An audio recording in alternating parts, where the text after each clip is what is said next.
Ryuuou, a 15-year-old boy who still does not have any magical abilities, is often the victim of bullying from his friend Elena. Elena is Ryuuou's friend, who mocks him in every possible way due to the fact that he does not have any magical skills. On this day, Elena mocks Ryuuou just as usual. In this world, almost everyone has at least some kind of unique magical power, while Ryuuou did not have it, which greatly upset him. In addition, Ryuuou had problems not only with magic, but also with sports, which only upset him even more. Unlike Ryuuou, Elena learned to use magic at the age of 3. As she grew older, Elena's magical skills increased. In addition, Ryuuou was even more upset not only by Elena's superiority, but also by the fact that she would never be able to understand all his pain. Elena also trained Ryuuou in magic, hoping that sooner or later he would also be able to gain some kind of magical power. However, Ryuuou was not very happy with the fact that it was Elena who trained him, which the girl did not enjoy. At one point, Ryuuou simply cannot withstand all the pressure that constantly surrounds him. Then he tells Elena that today he wants to practice magic on his own. Elena was surprised by this decision, and she begins a row with Ryuuou, in which she told him that people like him could never learn magic alone, thereby trying to provoke Ryuuou into fighting her. At one point, Elena cannot stand it and tells Ryuuou that since he is unable to use even the simplest magic, then he is simply the same pathetic loser as his dead parents. These words deeply touched Ryuuou's soul, since his parents died a long time ago, when Ryuuou was still very young. Then Ryuuou, not holding back all his anger at Elena, tells her that from now on he will no longer date her. Elena could not believe what she heard, which left her simply at a loss. Ryuuou said that he did not even see Helen as a friend, as he was very annoyed by her arrogant behavior. With these words, Ryuuou ran away from Elena towards the forest, while Elena herself could not believe all of the above. After such an unpleasant conversation, Ryuuou was able to reach the forest after some time, where he decided to start training in magic. In preparation for using the spell, Ryuuou attempts to use wind magic. However, Ryuuou, as before, did not succeed, which made him extremely disappointed with himself. Ryuuou was still haunted by what Elena said about his parents. A little later, Ryuuou pulls himself together and continues to try to summon wind magic. After several attempts, Ryuuou again began to think that, as usual, he was not succeeding. Ryuuou also noticed that recently there has been a different atmosphere in the forest. Ryuuou thinks that the atmosphere in the forest has become different because of the monsters that may live in this forest, and he decides to leave the forest as soon as possible. As Ryuuou began to leave, he saw a very strange shining hole in the ground, from which came very strong magic that even he could feel. Ryuuou decides to go back and tell everyone else about the pit, but due to carelessness he falls into this very pit. After falling, Ryuuou briefly lost consciousness, and a few minutes later he wakes up and sees that he is in some strange place, in which, at first glance, there was nothing. After Ryuuou woke up, he began to remember everything that happened to him before he got here. While Ryuuou was thinking, a beautiful and busty woman in a black revealing robe appeared behind him. Ryuuou was very confused at the sight of the woman, because he had never met such beautiful women in his life. Taking a closer look, Ryuuou notices small horns on the woman's head, believing her to be a demon. Ryuuou read in a book that demons are extremely cruel and treacherous creatures that can control very powerful magic. The beautiful woman confirmed Ryuuou's guesses, telling him that he immediately guessed that she was a demon. Out of confusion, Ryuuou somewhat awkwardly introduced himself to the demon and said that this was the first time he had seen such a demon. The demon was very surprised by Ryuuou's courage, despite the fact that in his village the elders told the children about demons, that they are very dangerous for people. Despite this, Ryuuou said that he was apparently not afraid of this demon due to the fact that she was very beautiful. These words made the demon very embarrassed, because for the last tens of thousands of years no one had praised her for anything, especially for her beauty. Ryuuou noticed how embarrassed the demon was, and he immediately began to ask her forgiveness for such unexpected words. After that, another girl appeared behind Ryuuou, who was smaller and had tan skin, and she also had a long scaly tail and wings. Ryuuou greeted the girl, which she did not like, but she was surprised by his courage. After this, the girl introduces herself as the 7th Dragon Queen. After hearing this, Ryuuou was very worried, since dragons were considered the most powerful race in the world. The girl was pleased with the way she introduced herself to Ryuuou, thereby greatly surprising him. After this, the girl asked Ryuuou if he knew who this demon was. After hearing this, the demon remembers that she never introduced herself to Ryuuou. The woman then introduced herself as Desterasa, the 66th demon queen who rules over all the darkness and chaos of this world. After this, Ryuuou was extremely frightened and greatly amazed by what he heard at the same time. However, Ryuuou never fully understood whether they could really be the demon queen and the dragon queen. Destarasa thought that Ryuuou didn't see her as a demon queen just because he thought she was beautiful, while the dragon queen didn't understand how Destarasa was so easily embarrassed by his compliments. After that, they started having a small quarrel, looking at which Ryuuou thought that they both got along well with each other and were probably even friends. During this quarrel, they both decide to reincarnate and show Ryuuou their true appearance. During the transformation process, Destarasa's clothes were torn almost completely. Meanwhile, the dragon queen's outfit completely disappeared, and a hard scaly layer began to appear in some places. At this time, Ryuuou felt an extremely powerful flow of magical energy that he had never felt before. After the reincarnation, the dragon queen turned into a huge and formidable dragon, and Destarasa acquired a new, even more revealing outfit than she had before. After that, Ryuuou was completely convinced that there was a demon queen and a dragon queen in front of him. Ryuuou remembered a legend in which a long time ago there lived a hero who had talents in magic, swordsmanship and a good-natured character. One day this hero rid the world of the dragon queen and the demon queen, thereby saving people from their atrocities, after which he himself disappeared. Then Ryuuou realized that these were the same dragon queen and demon queen that this hero imprisoned here. However, Ryuuou did not understand why they were not defeated, but only imprisoned here. He then assumed that the dragon queen and the demon queen were so strong that he could not completely defeat them, but only trap them in this empty space.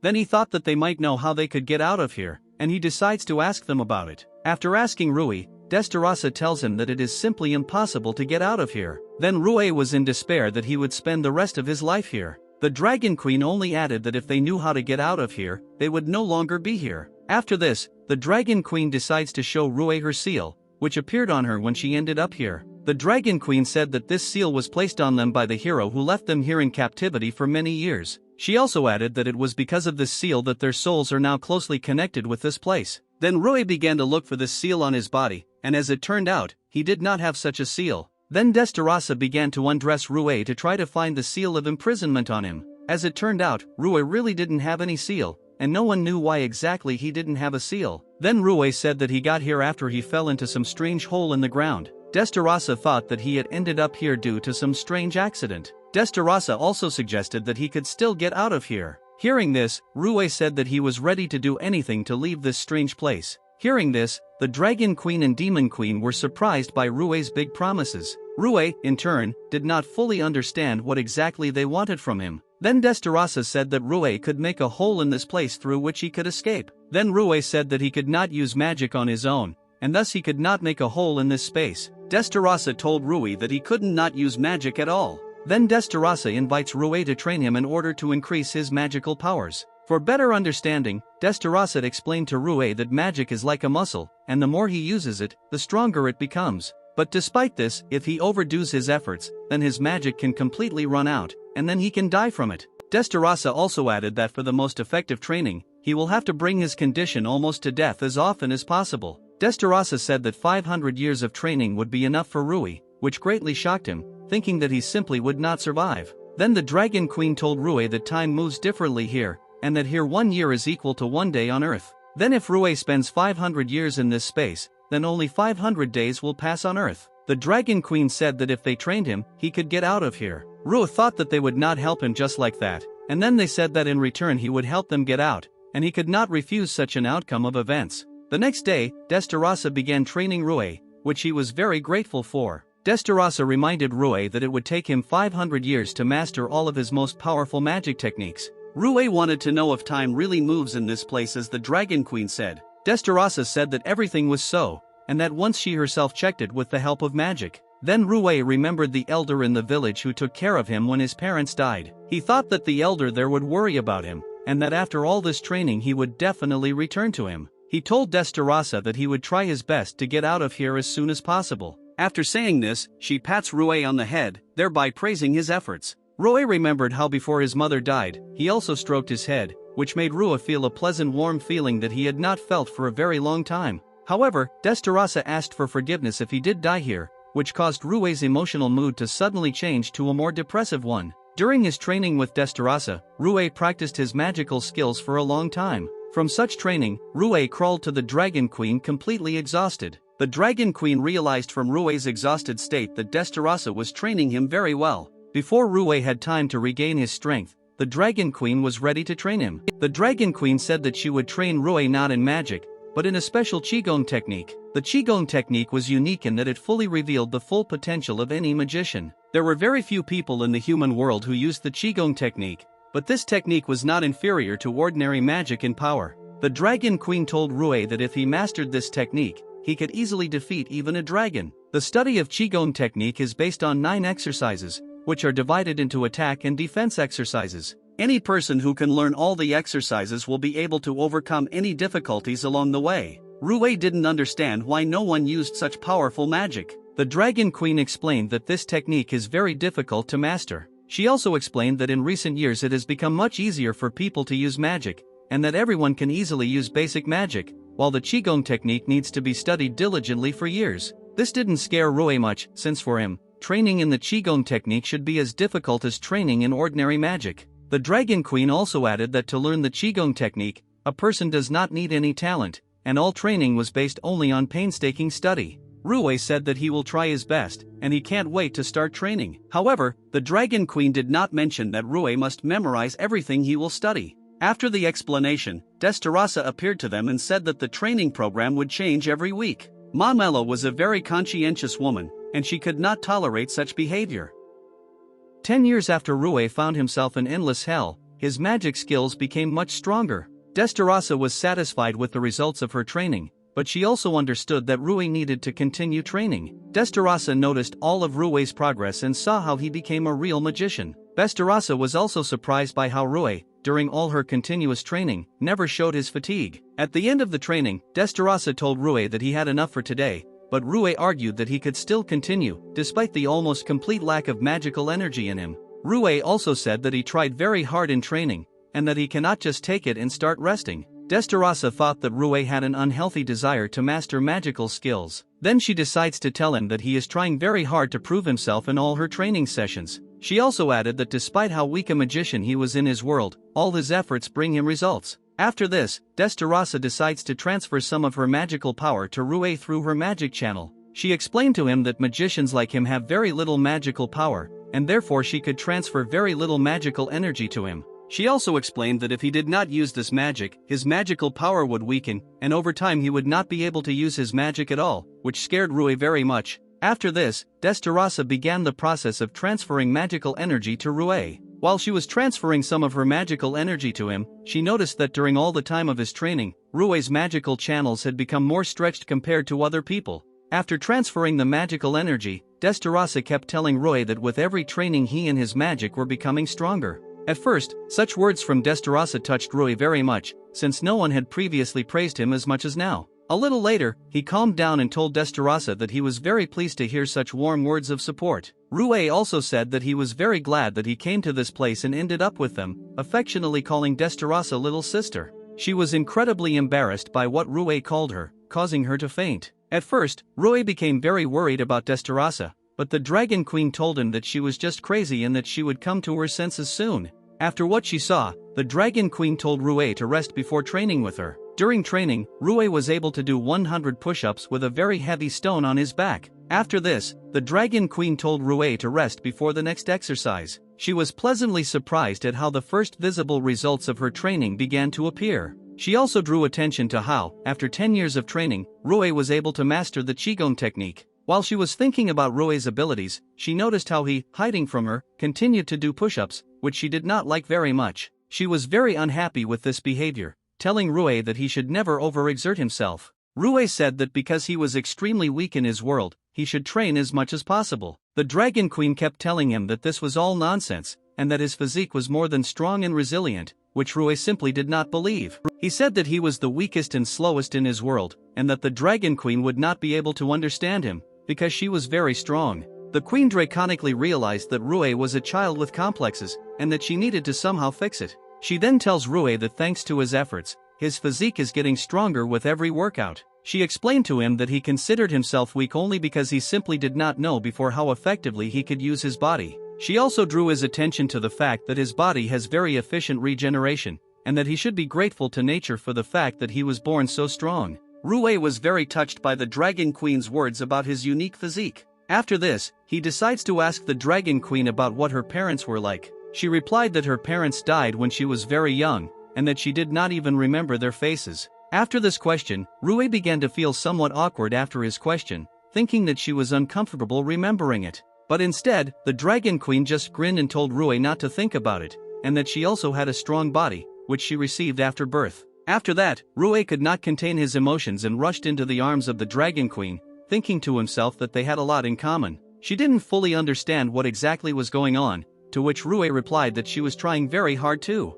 After that, the Dragon Queen realized what exactly was going on, and after a short hug, she began to calm him down. After this, Ryuuou felt better and said that at one time the Dragon Queen was the same as he was before, and that he would no longer whine. At this time, Destarasa had already managed to come to her senses, and she understood that everything had worked out for them with each other. In the 100th year of his stay in the Endless Hell, Ryuuou became much stronger, and he could even use some magical techniques. He wanted to show the Dragon Queen his results and he called her as Ryuuou. Then she remembered how Ryuuou once asked her if she had a name. Before, when she terrified people, everyone knew her as the Dragon Queen, and no one saw her as an individual, and after hearing this, he decided to address her as Ryuuou. Ryuuou distracted Ryuuou from his thoughts and he wanted to know if his magic had gotten better. Ryuuou said that his magical skills have become much stronger compared to those he demonstrated in previous training. After this, Ryuuou began to praise Ryuuou for being able to master half of all offensive and defensive Qigong techniques in just 100 years.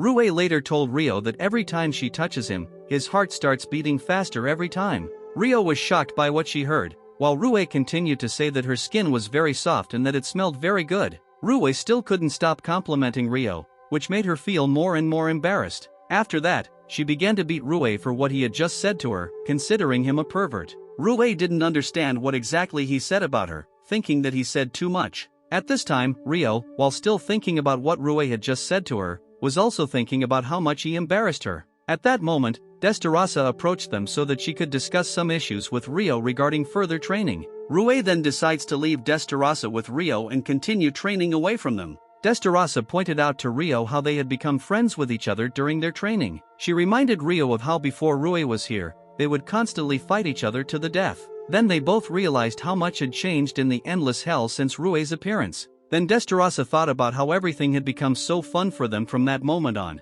After this, Ryuuou decides to turn to Destarasa with a question about his magical abilities. However, instead of listening to Ryuuou, she tells him not to call her by her name anymore. Ryuuou then tries to remember how he should address Destarasa. And when he remembered, he addressed her as little sister, which almost made Destarasa faint. After that, Destarasa attacked Ryuuou with open arms. After this, Ryuuou and Destarasa begin training, in which Ryuuou shows her his abilities in using his fire magic skills. Destarasa was very pleased with how after 100 years in Endless Hell, his skills had become so strong. However, despite such a rapid growth in abilities, their moment of separation is getting closer and closer. At this moment, Ryuuou runs up to her so that he can find out if she is happy with his abilities. But when Ryuuou ran up to Destarasa, he noticed that she began to cry. Ryuuou was very upset because his little sister suddenly started crying. Destarasa, in turn, still crying, hugged Ryuuou tightly to her, telling him that she was crying precisely because of him. Destarasa, not holding back her emotions, promised herself that she would definitely return him to her world,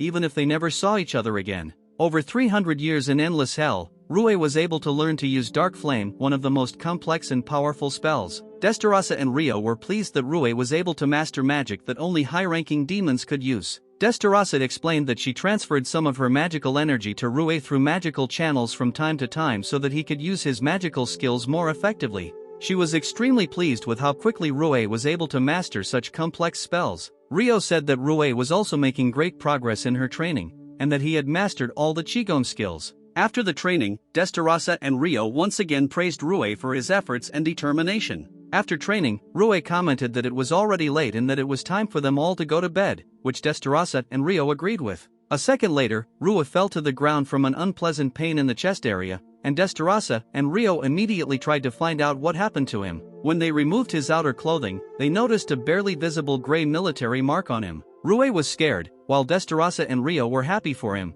because such a mark only appears on professional warriors. Then Ryuuou calmed down and wanted to find out if Destarasa and Ryuuou had similar marks. Destarasa then slightly removed some of her clothing so that Ryuuou could see her mark. She said that it depicted a royal mark, which was higher in status than a military mark, and it showed that the owner of such a mark was worthy of the royal title. Ryuuou also showed her mark on her palm, which signified her membership in the royal family. Then Ryuuou decides to find out what exactly is written on his military mark. Destarasa and Ryuuou read the contents of the mark, and it said that Ryuuou is a warrior of demons and dragons. From what she heard, Destarasa was overjoyed and proud of Ryuuou, and she immediately began to hug him tightly. However, Ryuuou said that this mark is not finished and it needs to turn silver to be complete. Ryuuou felt that in order to complete it, he had to train more and harder. However, Ryuuou said that his current body has reached the limit of what it should be at his age. In the endless hell, no one ages, and therefore Ryuuou's body does not grow, due to which he will not be able to overcome his threshold of the maximum power of his magical skills,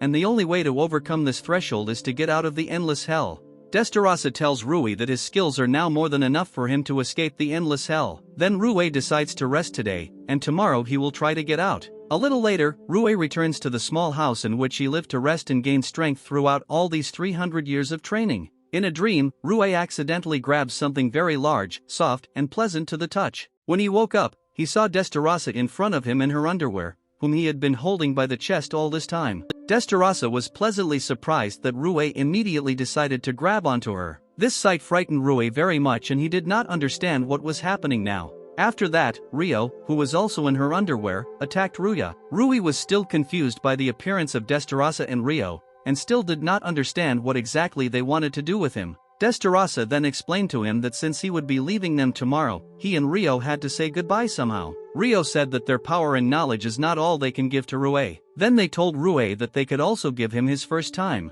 After that, Destarasa immediately kissed Ryuuou, which made him very excited. After the kiss, Destarasa couldn't stop telling Ryuuou how much she loved him. After Destarasa, Ryuuou also began to kiss Ryuuou, thereby showing all her affection for him. After the kiss, Destarasa noticed how embarrassed Ryuuou was, which she, in turn, denied. After this, another quarrel began between Destarasa and Ryuuou, in which they began to make excuses for the fact that this was happening to them for the first time. Ryuuou could only silently watch their quarrel from the sidelines. After that, Destarasa stopped quarreling, and they were both ready to attack the defenseless Ryuuou. Ryuuou was very confused and frightened by the situation in which he unwittingly found himself. However, Destarasa and Ryuuou could no longer be stopped, and they were ready to continue their pleasures with Ryuuou. The next day, Destarasa and Ryuuou explained to Ryuuou what he needed to get out of the endless hell. Ryuuou just looked at Destarasa and Ryuuou and thought about the day he ended up here. He could not forget those very first training sessions, which tortured him half to death.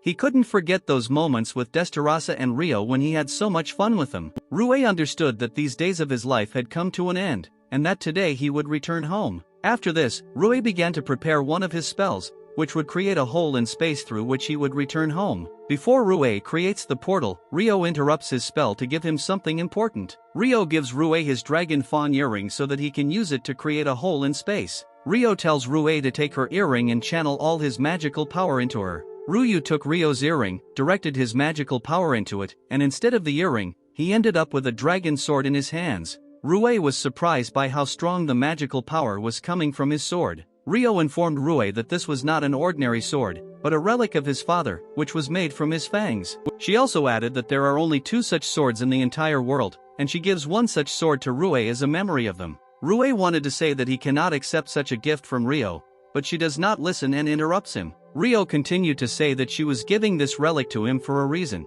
and that he should fully understand this if he did not want to accept it. Ryuuou then changes his mind and decides to accept the sword, promising Ryuuou that he will treasure it. Ryuuou was happy with Ryuou's decision, after which she explains to him how to properly use this sword. A few minutes later, Ryuuou was ready to use the sword to cut the space between the human world and the endless hell. Ryuuou began to concentrate all his magical power on the sword, after which he makes a strong and confident swing. After his impact, a large crack appeared in the air, from which a bright light came. While the crack was growing and getting larger, Ryuuou had already begun to say goodbye to Destarasa and Ryuuou, not holding back his emotions. Before Ryuuou leaves them, the 3 of them begin to hug each other. Destarasa wished Ryuuou a good journey and to be careful when returning to his world. Ryuuou wished Ryuuou good luck and told him that they would always wait for his return. Ryuuou could not believe that this was the end, and that after passing through the crack he would finally find himself in his world. He also thought that he would definitely free them from endless hell in order to continue living with them. Before returning to his world, he told Destarasa and Ryuuou that he would definitely free them from here. Destarasa and Ryuuou just looked after Ryuuou, who was already leaving them. A second later, Ryuuou walked through the crack, after which it closed, letting Destarasa know that Ryuuou had left them. Ryuuou told Destarasa that they were now alone in an endless hell for the first time in 300 years. Then Destarasa grabbed Ryuuou and began to cry loudly, which Ryuuou did not expect from her at all. Destarasa couldn't stop talking about how much she was already jumping around the Ryuuou. Ryuuou then began to try to calm her down, thinking to herself that she had never done this before. Ryuuou never ceased to be amazed that the demon queen was capable of such emotions. When Destarasa calmed down a little, she decided to ask Ryuuou if she missed Ryuuou. Ryuuou said that she believes in Ryuuou and that she doesn't feel as lonely as she did before they had Ryuuou. After what Ryuuou said, Destarasa's emotions got the better of her again, and then she began to squeeze Ryuuou, calling her cutie. Then Destarasa told Ryuuou that if she felt lonely, then they urgently needed to hug. After that, Destarasa began to tightly hug Ryuuou, who tried to fight her off in every possible way. Ryuuou increasingly wanted Ryuuou to return to them as soon as possible. Meanwhile, Ryuuou was between dimensions through which he must get to his world. Ryuuou also really missed Destarasa and Ryuuou, whom he won't be seeing for a while. However, he pulls himself together and thinks that he will definitely save them. A little later, he finds another crack that should move Ryuuou to his world. Then Ryuuou takes out his sword, which Ryuuou gave him, and hits the crack with it to make it bigger. When he widened the crack and went through it, he found himself in the same forest in which he found a hole in the ground through which he fell into an endless hell. It was only seconds later that Ryuuou finally realized that he was finally home. Ryuuou's happiness simply knew no bounds, and he decided not to hesitate and return to his native village. However, during his stay in endless hell, he managed to forget the way home. At first Ryuuou wanted to get onto the tree and look around, but as soon as Ryuuou jumped, he found himself at a very high altitude. From such a height, Ryuuou was able to look around and see the sea and his native village nearby. As soon as Ryuuou saw all this beauty, he realized what a small world he had lived in before. At first, Ryuuou thought about how he could save Destarasa and Ryuuou, but he was not entirely sure that he would succeed. Then Ryuuou plans to return to his home first, to be sure that nothing has changed there since his disappearance. After arriving home, Ryuuou packed some things and was going to go to a very important place for him. This place turned out to be a large stone, on the site of which Ryuuou's mother and father were buried. Ryuuou apologized for his absence for so long and said that next time he would introduce Destarasa and Ryuuou to them. At that moment, an elder appeared behind Ryuuou, who raised Ryuuou and looked after him after the death of his parents. The elders wanted to know from Ryuuou where he had been all this time, to which Ryuuou said that it was too long a story. Ryuuou apologized to the elder for being gone for so long, and he was very happy to see the elder. Then the elder invites Ryuuou to go to him to give him something warm. Ryuuou created a large fireball and told the elder that he must go. The elder was shocked that Ryuuou could create such a fireball so easily. Ryuuou said that he is fine and that he is not as weak as before. The elder saw unprecedented confidence in his abilities in Ryuuou's eyes, and he also said that he would look after Ryuuou's house.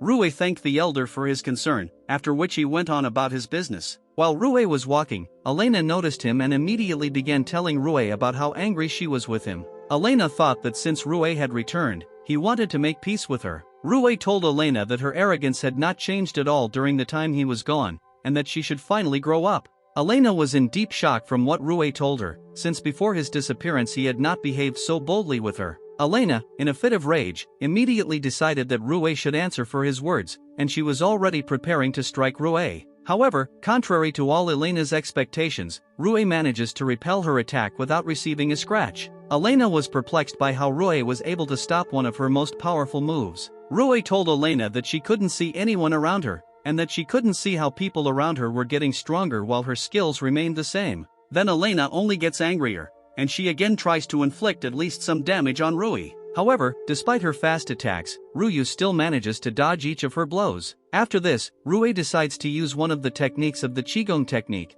during which he delivers a powerful kick to Elena right in the face. After such a strong blow, Elena fell to the ground, but even after it she did not stop commanding Ryuuou, telling him to pick her up. Instead, Ryuuou just says goodbye to Elena, telling her not to get in other people's way anymore. Elena still did not stop shouting after Ryuuou that sooner or later she would still be with him. On the way, Ryuuou remembers a conversation with Destarasa and Ryuuou, in which they discussed a plan on how Ryuuou could rescue them from the endless hell. Destarasa suggested that the first thing to do would be to find some information about the hero who imprisoned them, since only he knows how to remove the seals from them. Ryuuou suggested that this hero must have already died, but Ryuuou said that his relatives or his family might also know how to free them from here. Then Ryuuou decides that when he returns home, he will have to find the hero's grandchildren. Along the way, Ryuuou decides to first find out about the hero's grandchildren from people in Escadoria, the capital of the continent. However, Ryuuou did not know which direction the capital was located, and he decided to find a large accumulation of magic.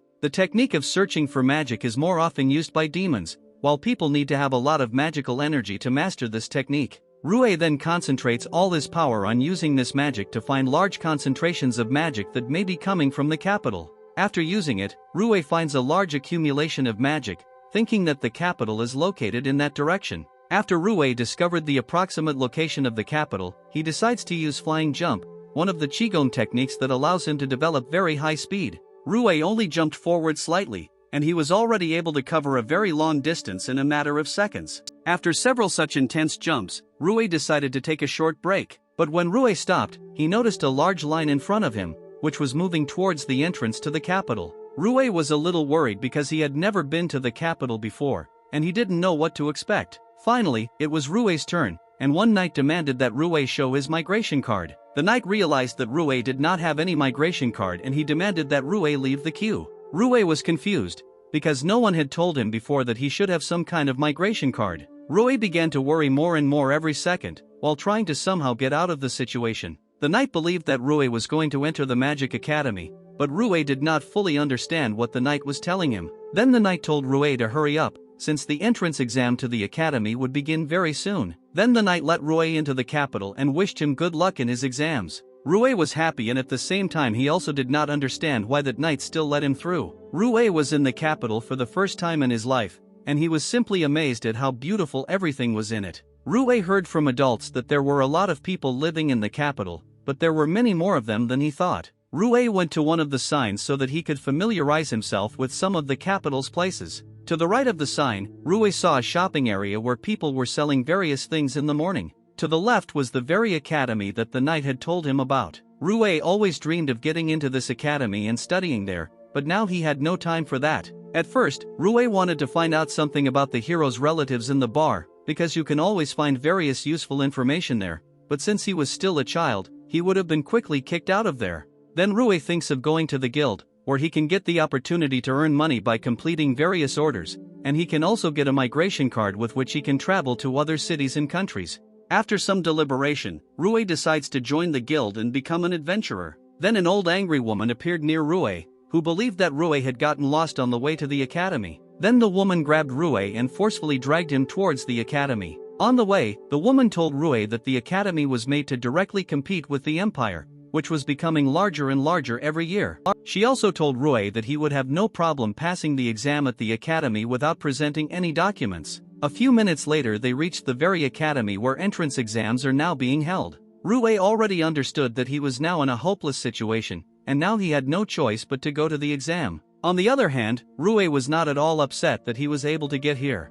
After that, Ryuuou walked up to the counter, behind which was one of the teachers who was receiving new students. In the distance, Ryuuou noticed targets floating in the air, where new students showed off their magic skills. One of the teachers told Ryuuou that he needed to show his magical skills, or he could use absolutely any magic. Ryuuou noticed that one girl was completely unable to hit targets with her magical abilities. Ryuuou felt sincerely sorry for her, while the rest of the applicants laughed at her and said that she was completely inept. The next one to show off his magical skills was Ryuuou. At first, Ryuuou wasn't going to show his full power, but he decided to show everyone what he learned from Desterasa and Ryuuou. At this time, the others did not understand who it was and from which village he came here. The teacher gives Ryuuou the command to start, and Ryuuou created a huge fireball that should destroy all the targets at once. The others were shocked by what they saw and did not understand how Ryuuou was able to use such powerful magic. After Ryuuou used the magic, a large gap appeared on the ground, from which a lot of smoke came out. While the others were scared by such magic, Ryuuou was more than pleased with his result.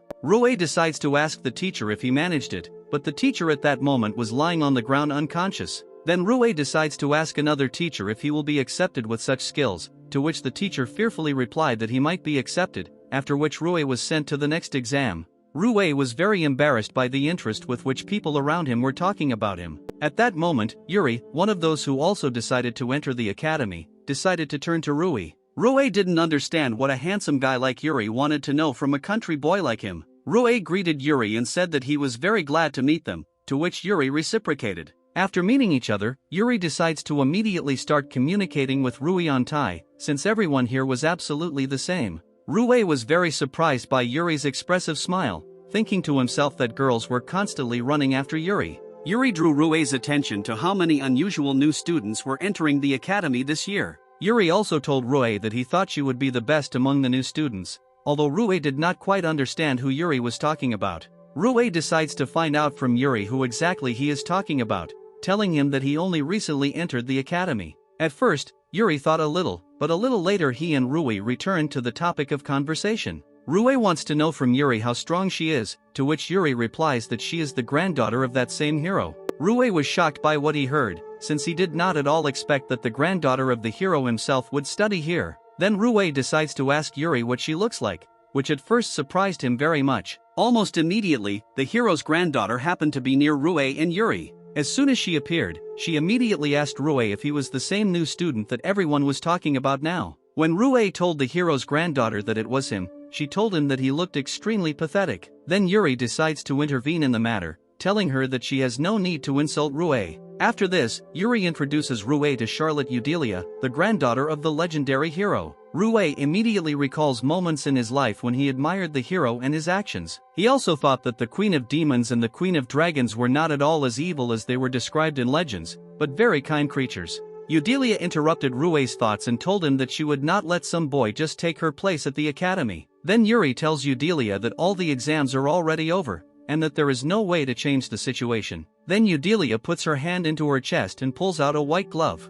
After she takes out the glove, she throws the glove towards Ryuuou and challenges him to a duel. Everyone around was in unprecedented shock that the granddaughter of the legendary hero was challenging a simple village boy. Eudelia tells Ryuuou that if she defeats him, he will refuse to continue entering the academy. If Ryuuou still manages to defeat Eudelia, then she will become his personal slave. Yuri tried with all his might to dissuade Ryuuou from accepting the challenge, because it would be a completely irrational decision. On the one hand, Ryuuou thought that he did not need a slave at all, but on the other hand, he had the opportunity to learn something about the hero from Eudelia. Despite persuasion from others, Ryuuou raises his glove and thereby accepts Eudelia's challenge to participate in a duel. A few minutes later, Ryuuou and Eudelia were ready to begin the battle, while the rest of the students watched the whole thing. Regas, one of the teachers at the academy, was very worried about the duel, because if there were casualties among the students, he could suffer heavy punishment. Then Yuri reassured the teacher, telling him that he took full responsibility upon himself,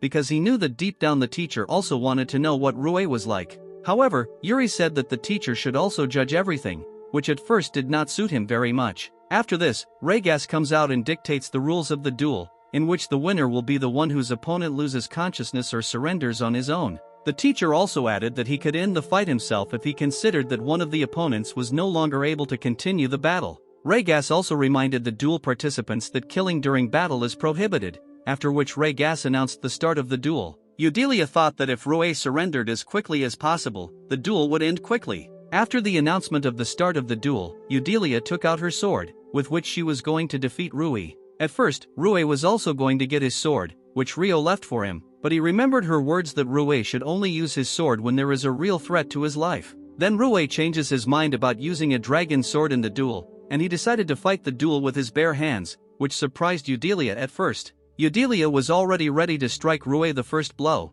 while not forgetting to remind herself once again that she is the granddaughter of the legendary hero. After this, Eudelia ran with all her anger towards the unarmed Ryuuou. Then Ryuuou puts his hand forward and uses the Qigong technique, Golden Cocoon, which completely absorbed all the damage from Eudelia's blow. Eudelia was shocked by how Ryuuou was able to deflect the blow of her sword, which can easily cut through steel. After fending off the blow, Ryuuou says that he is neither the Demon King, nor the Dragon King, nor a hero, nor even the grandson of a hero, but that he is just an ordinary village boy. Eudelia was still shocked by how easily Ryuuou could fend off her attack with his bare hands. The Golden Cocoon technique makes only a certain area of the wizard harder and more durable, while the Steel Cocoon technique made the entire body of the wizard hard, but at the same time his defense was less strong than that of the Golden Cocoon. Also, the Golden Cocoon did not in any way impede the free movement of the protected limb, which made it very effective. Eudelia again tried to inflict at least some damage on Ryuuou, but he was able to easily repel this attack. Eudelia did not understand how Ryuuou could so easily fend off her blows,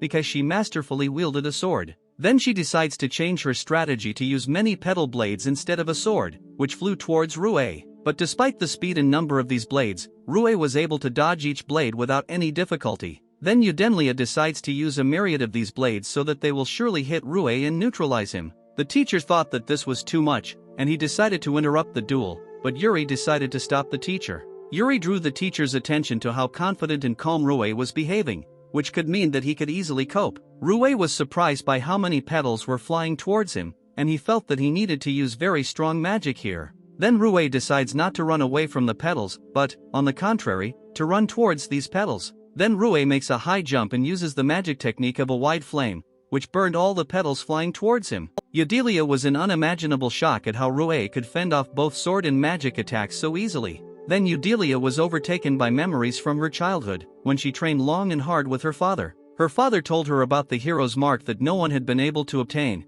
and he told her that if she trained long and hard, sooner or later she would receive such a mark, which in turn motivated her greatly. After that, a crowd of adults appeared next to her, who were touched by her in every possible way and said that she would definitely become a hero like her grandfather. Eudelia promised that she would train all the time, and that when she grew up, she would become a real hero who would protect civilians from various threats. Having collected her thoughts, Eudelia was again about to strike Ryuuou again. Moments before the impact, Eudelia was determined to prevent Ryuuou from taking her place at the academy. At the moment of impact, Ryuuou again uses the golden cocoon Shigon technique to once again repel the entire attack. Then Ryuuou remembered those very moments from his life when Elena mocked him in every possible way, who believed that he had absolutely no talent in mastering magic. At this moment, Ryuuou thought that Eudelia had also had a very hard time before, and that she had devoted all her time to training to become one of the best. Then Ryuuou decides to use another technique of the Qigong golden sword grip technique, with the help of which he not only stops Eudelia's next attack,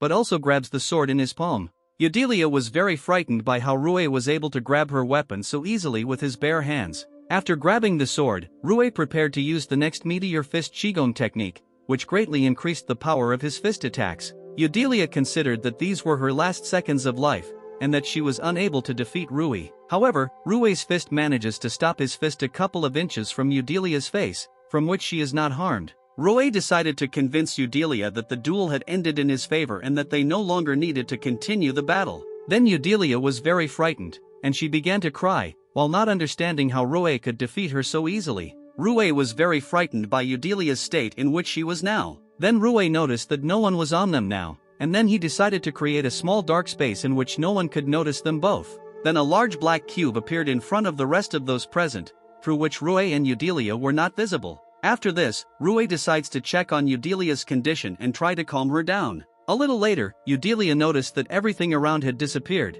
and that she and Ryuuou found themselves completely alone in a dark room. Ryuuou explained to Eudelia that he created a special cube that blocked all extraneous light and extraneous sounds so that no one would see Eudelia in this form. After this, Ryuuou immediately began to dry Eudelia, who was very frightened. Eudelia was both frightened and surprised by such concern for her, which made her very embarrassed. Eudelia decided to ask Ryuuou why he was doing all this, despite how rudely she spoke to him. Ryuuou just said that if someone gets into some kind of trouble, then he just goes and helps the person. Hearing this, Eudelia remembered how when she was little, she also dreamed of helping people in trouble. Eudelia thought about how she had never understood such a simple truth before. After this, she apologizes to Ryuuou for her behavior and accepts her defeat. She also admitted that Ryuuou is much stronger than her not only in battle and magic, but also in her soul. Ryuuou said that Eudelia also showed her fighting skills well, and that her latest magic especially surprised him. Ryuuou was about to remove the black cube, but Eudelia said that friends address each other as you, and that they are now friends. Ryuuou did not object to this and they shook hands as the black cube began to collapse. Viewers finally saw Ryuuou and Eudelia finally escape from the large cube. After this, Eudelia told all the spectators that she was giving up and that she fully accepted Ryuu's victory. Everyone was shocked by such a statement from the granddaughter of the legendary hero, and Eudelia said that Ryuuou should study at the academy instead of her. Teacher Regas only reminded Eudelia of the promise that she must fulfill if she loses. Ryuuou remembered Eudelia's promise to become his slave, but he said that he did not need a slave at all. Eudelia said that she would not accept the fact that Ryuuou refused to comply with all conditions, and that she was ready to become his slave. Then Eudelia began to insist that if she lost, then she must become Ryuu's personal slave. After that, she grabbed Ryuu's hand and created a slave mark on her hand, with which Eudelia must now do whatever Ryuuou wants her to do. Eudelia was not upset, but on the contrary, she was ready to follow all of Ryuuou's instructions. Ryuuou was only once again embarrassed by the fact that the granddaughter of the legendary hero had become his personal slave.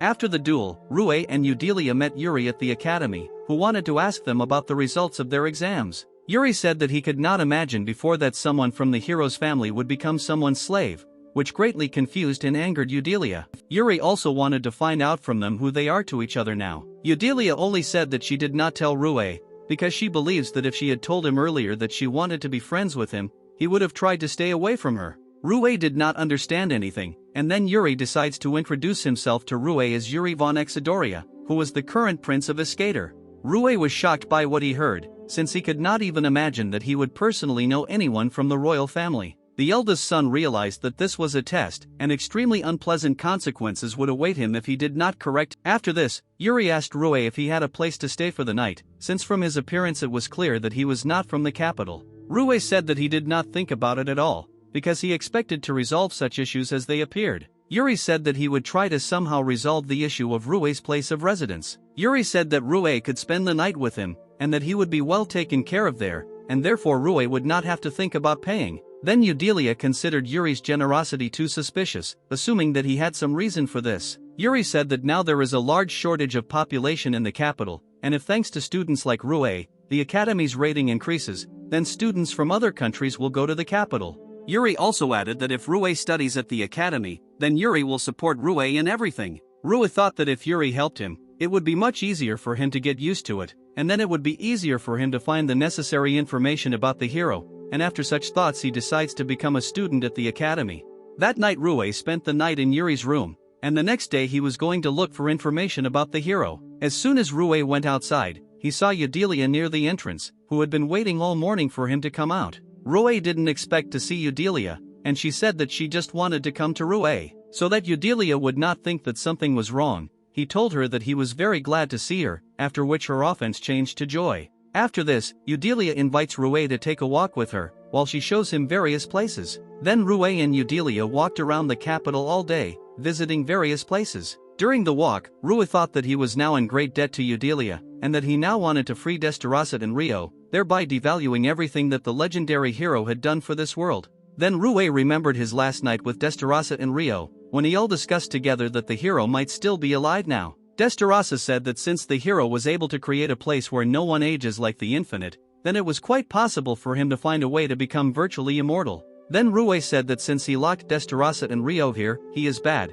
and when he finds the hero, he will finish him off. Then Rio said that there was no way for them to kill the hero, since he was too strong for anyone to defeat. Destarosset felt that the hero couldn't just attack and imprison him and Rio here, and he probably must have some compelling reasons for this. These words did not convince Ryuuou in any way, and he still wanted to finish off the hero, since he could not just forgive him for being here. Eudelia noticed that something was wrong with Ryuuou, to which he replied that he was fine. Then Ryuuou came to his senses and he decides to find out something from Eudelia about the legendary hero, and she thought that Ryuuou was one of her grandfather's regular fans. Eudelia said that she doesn't know very much about her grandfather, since 300 years have passed since he disappeared. He pointed to a location on the map and explained that there were a total of 5 kingdoms in the west of the Syrian continent, and there were many mage towers in this region. One of these items was the sword Frazaresos, which was used by Eudelia in a duel with Ryuuou, and which was passed down in the hero's family from generation to generation.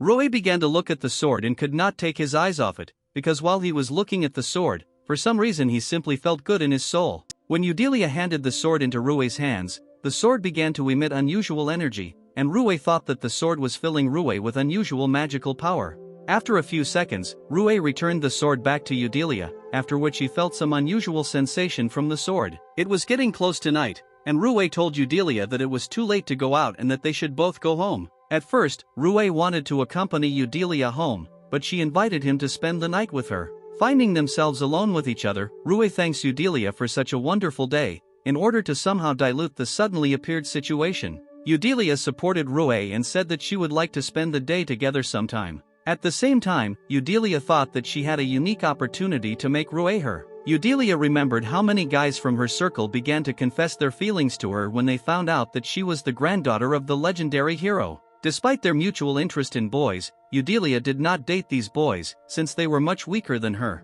During all this time, Ryuuou was the only one who was finally able to surpass her. Unexpectedly for Ryuuou, Eudelia reminded him that she was his slave. Then Eudelia said that she could do for him whatever he wanted without any exceptions. After that, Eudelia took Ryuu's hand and put it to her chest. Ryuuou remembered again that very last night when Destarasa told him that even though he loved them, he should not burden his fate. Destarasa told Ryuuou that she and Ryo loved him very much, but they would both be very happy if he found someone to love for the rest of his life. Ryo said that among all races, only humans can have one partner, while male dragons can have several females at once. Destarasa said that male demons are also not limited to one individual, and aristocratic demons can have several dozen females at once. Ryuuou remembered Destarasa's words that if he finds a person with whom he wants to connect his life, then he must act. Ryo told Destarasa that she was the type who was constantly jealous, after which Ryo and Destarasa started having a small quarrel again. At first, Ryuuou thought that he started communicating with Eudelia only to find out something about the hero from her. However, after the duel and walk together, he became more and more attracted to her.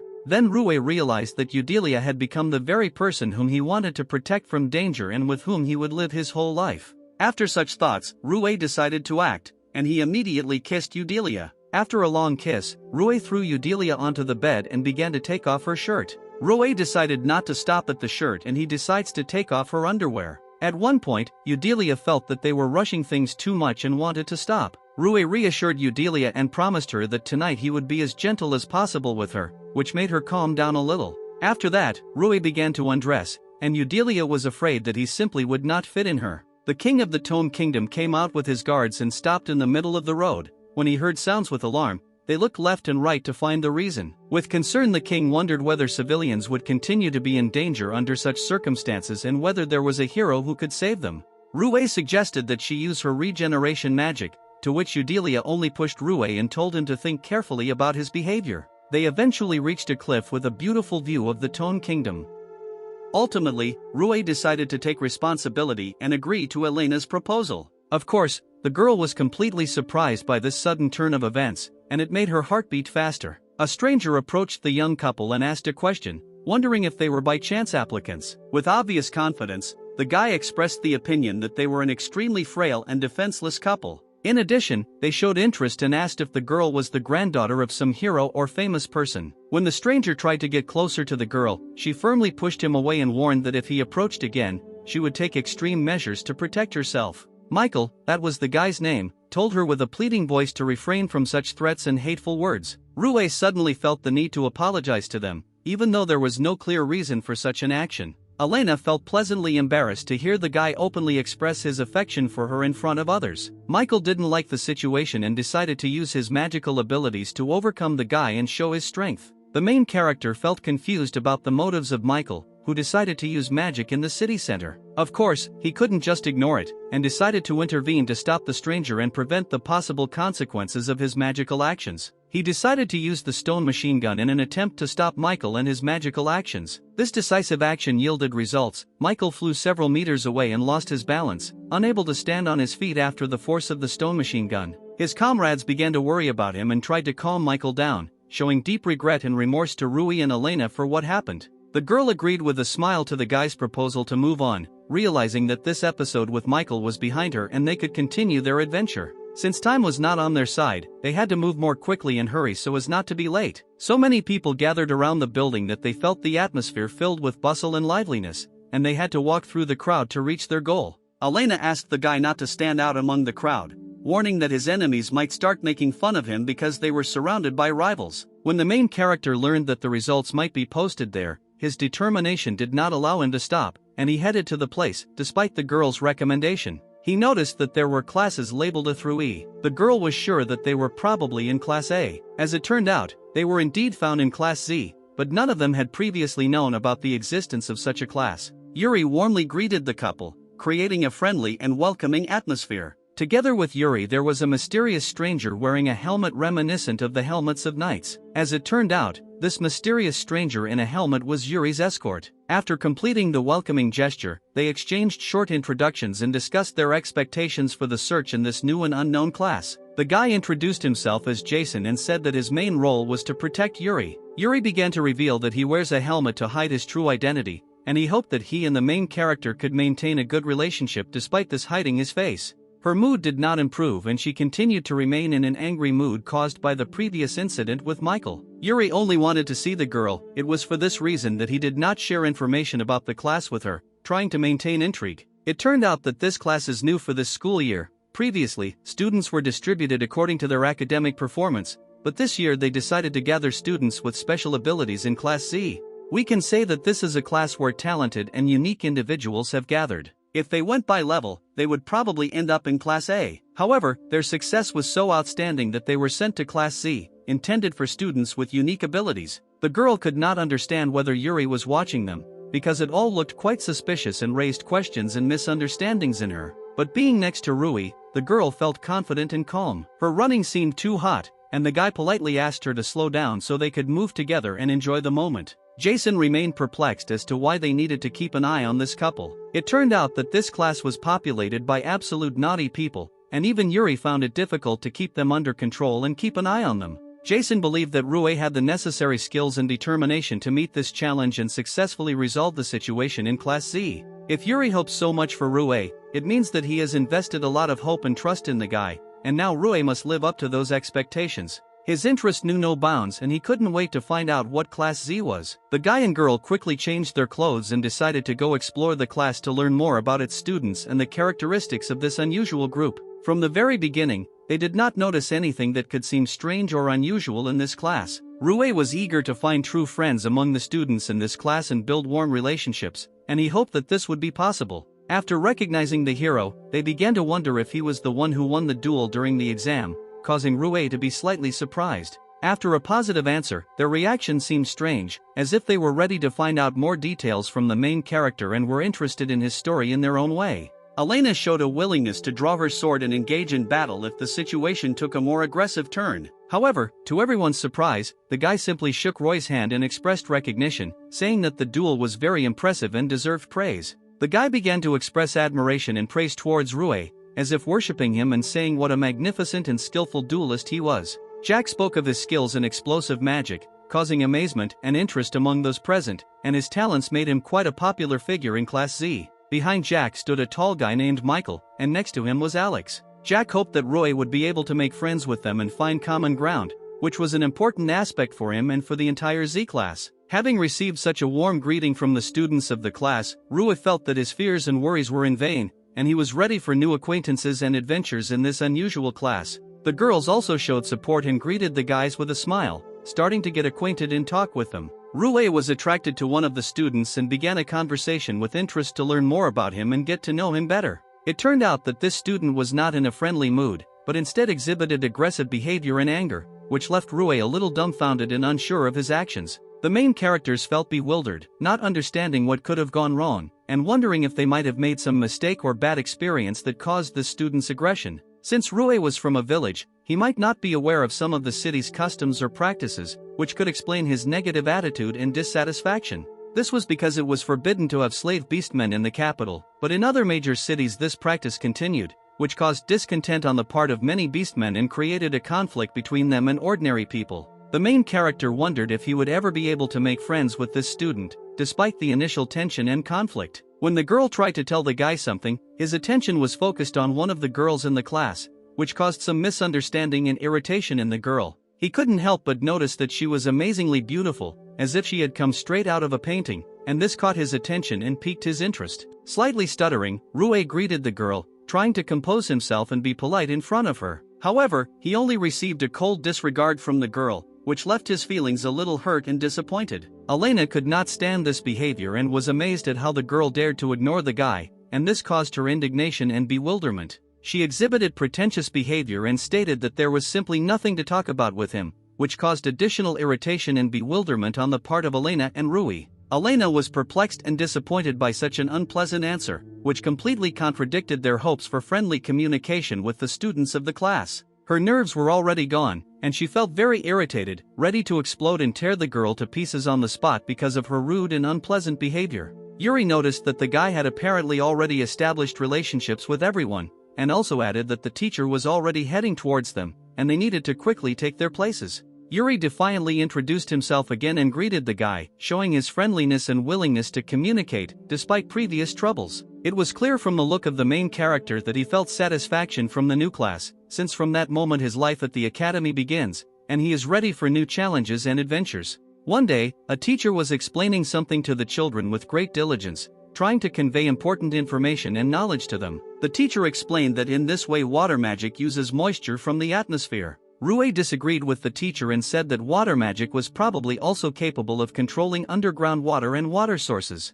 2 weeks have already passed since they entered the academy, and the main characters have been actively studying magic and adapting to the new learning environment. Everyone present was amazed at how clearly the guy explained the material, and his ability to convey knowledge aroused admiration among students and teachers. When they returned from practice, they noticed that all the chairs were scattered around the classroom, which caused surprise and bewilderment among those present. It was very cruel, and the children could not understand who had made such a mess and scattered chairs around the classroom. One of the guys wanted to ask some questions and find out what happened to understand the situation better. He decided to find the one who created this mess. He is sure that he left traces or evidence that will help solve this mystery. Oscar began using magical analysis to uncover magical clues or information that could lead him to discover the villain who was causing chaos in the classroom. This is exactly what Ryuuou expected from Oscar, relying on his magical skills to solve the mystery and find the culprit. Oscar announced that he has these magical skills thanks to the help of a guy. Thus, he was able to develop his analysis skills and ability to analyze more than just one table, thanks to the training and lessons that the guy gave after school. Oscar noticed a classmate's hair and shoe prints, which could be a clue to who caused the mess in the classroom. Oscar was truly impossible to fool, and his unique skills in magical analysis allowed him to reveal details that went unnoticed by others. As it turned out, the guy was expelled from the village for abusing magic, which explained his strange and hostile behavior. At first Kai thought that they were not at all interested in birds in such a situation, but after looking at her, he realized that she looked quite familiar. The guy provided information about who broke into the classroom and caused the chaos, sharing his knowledge and observations to help solve the incident. Oscar, not wanting to get involved in conflicts and fights, decided to stay away and not join the class that was probably going to look into the situation. Oscar could rely on his friend and assured him that he could cope without his help. At this time, Jack, Alex and Michael were nearby, ready to support their friends and help if necessary. They all had one common goal: to catch the one who broke the rules and created chaos in the classroom, in order to restore order and restore calm in the academy. Jack asked the main character if he could start already, expressing his readiness to intervene and help investigate the incident. Kicking down the door, the boys burst into the classroom, ready to begin an investigation and find the rule breaker. The boys were confident that they could win this battle and solve the mystery of the incident in the classroom. It appears that all the suspects are planning to feign innocence and hide their involvement in the incident. A stranger approached the guys, and the main character immediately felt that he had seen him somewhere before. It seemed that he was from the aristocracy or other upper class. The main character apologized for the fact that they suddenly burst into the classroom, and explained that one of the hooligans in their class disrupted the lesson, and now they are trying to find the culprit and restore order. The stranger asked if it was too early to suspect them of this, expressing doubt about their assumptions about who might have disrupted the lesson. The stranger also added that in their class there are many students from disadvantaged families, and this can make it difficult to find the culprit and understand the situation. After these words, Jack became enraged and was ready to tear the stranger to pieces, feeling anger and defending the honor of his class and friends. Understandably, Ryuuou realized that the stranger just wanted to anger them, and he began to think of a strategy on how to remain calm and investigate the incident intelligently and effectively. He asked Jack to trust him and rely on his decisions so that the investigation would go more smoothly and efficiently. The guy began to take something unknown out of his pocket, causing interest and anticipation among everyone present. The main characters carefully examined the hair that Oscar found for them in the classroom and began to analyze it. The stranger asked how Oscar was able to find out who this hair belonged to. The guy began to say that they carried out an analysis at the genetic level and compared the data with known samples to determine the owner of the hair. He announced that he used his ability called time reversal. The stranger was clearly surprised and did not expect such an unusual outcome of events, because the return time ability was extremely rare and powerful. As it turned out, the main characters used magic that could return time, and the hair returned to its owner's head, which surprised everyone present with its unusual magical power. In other words, it turned out that the hair belonged to a stranger, and he was involved in the incident with the thrown chairs in the classroom. The stranger could not understand how this was possible, because not even all high-class magicians could use the magic of time, and this caused him surprise and bewilderment. The stranger pointed his wand at the boy, preparing to possibly use his magical powers in response to their discovery of his crime. The stranger admitted that he was going to purge and remove the main character from the class. He warned everyone present that they should also prepare for punishment and consequences. The main character noticed that pointing magic wands without sufficient reason is contrary not only to the rules of the school, but also to the law of magic in general. The main character realized that in this situation it was more of self-defense, and now he had no need to hold back. And when he asked for the price of the flying sword, they named it. It was 2 eyes as payment. It was definitely an unreasonable price.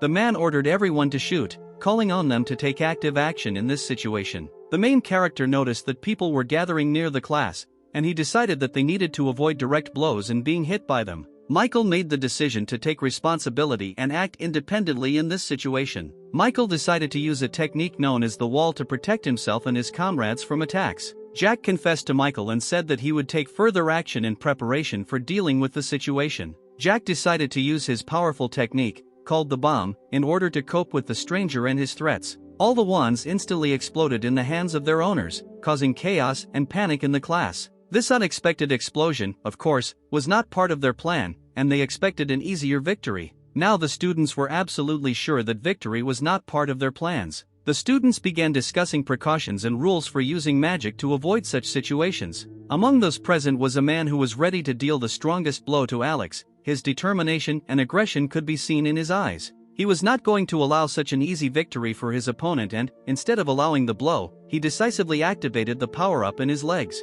Because of this unexpected reaction, the guy was unable to hit him at all. His blow was completely useless. All subsequent attempts to harm this guy also ended in failure. His incredible agility and reaction made him untouchable for his opponents. He mocked them and noticed that they were too slow, and with such ease that one could even yawn without fear of anything. They were still unable to unravel his whereabouts, and he remained an inaccessible mystery to them. It was at this time that Alex suddenly appeared and delivered his decisive blow, which proved irresistible. And in addition, apparently he also overdid it and completely knocked out his opponents. And, apparently, he not only struck, but also overestimated his strength, so that the opponents were completely knocked out of action. Ryuuou grabbed him by the throat and asked who could be considered bad in this situation now. Under Ryuu's influence, he began to beg for mercy and guaranteed his readiness to fulfill any request. However, the condition was that he would have to obey not only the guy, but also everyone else, following their orders. The main character is ready to strike the decisive blow in this epic battle. The blow was so devastating that the man turned and fell to the ground,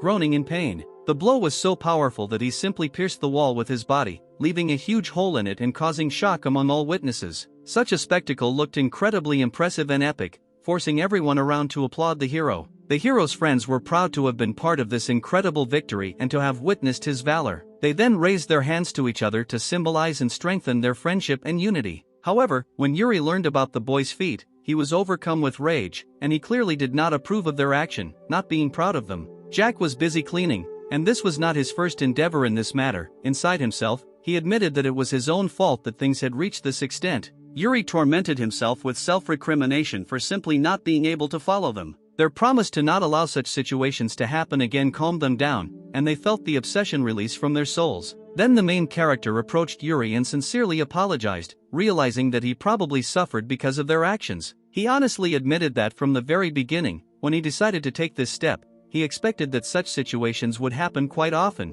Yuri's voice was very tired, as if the echo of a long and restless day. Since he was still dealing with their actions, he was unable to get a good night's sleep. Ryuuou felt incredibly uneasy and uncomfortable as he realized that his actions had led to this situation, and now his relationship with his friend had become strained and uncomfortable. At this time, the main character noticed that everyone around him continued to train, and inspired by their determination, he also decided to go for a walk in order to relax a little and take his mind off the unpleasant situation. Leaving the class, the main character noticed how a stranger, with a smile on his face, approached him and greeted him cordially. The stranger, showing interest, asked if the main character was Ryuuou. Having apologized to the guy for his sudden appearance, the main character tried to explain that his new mood and desire to talk were the result of recent events. As it turned out, the guy's name was Madison, and he was in Class 2A. The main character warmly shook the stranger's hand, expressing his respect for him and showing his readiness for friendly communication. Madison was just curious about what Ryuuou looked like since there were rumors about him and he wanted to see the guy in person.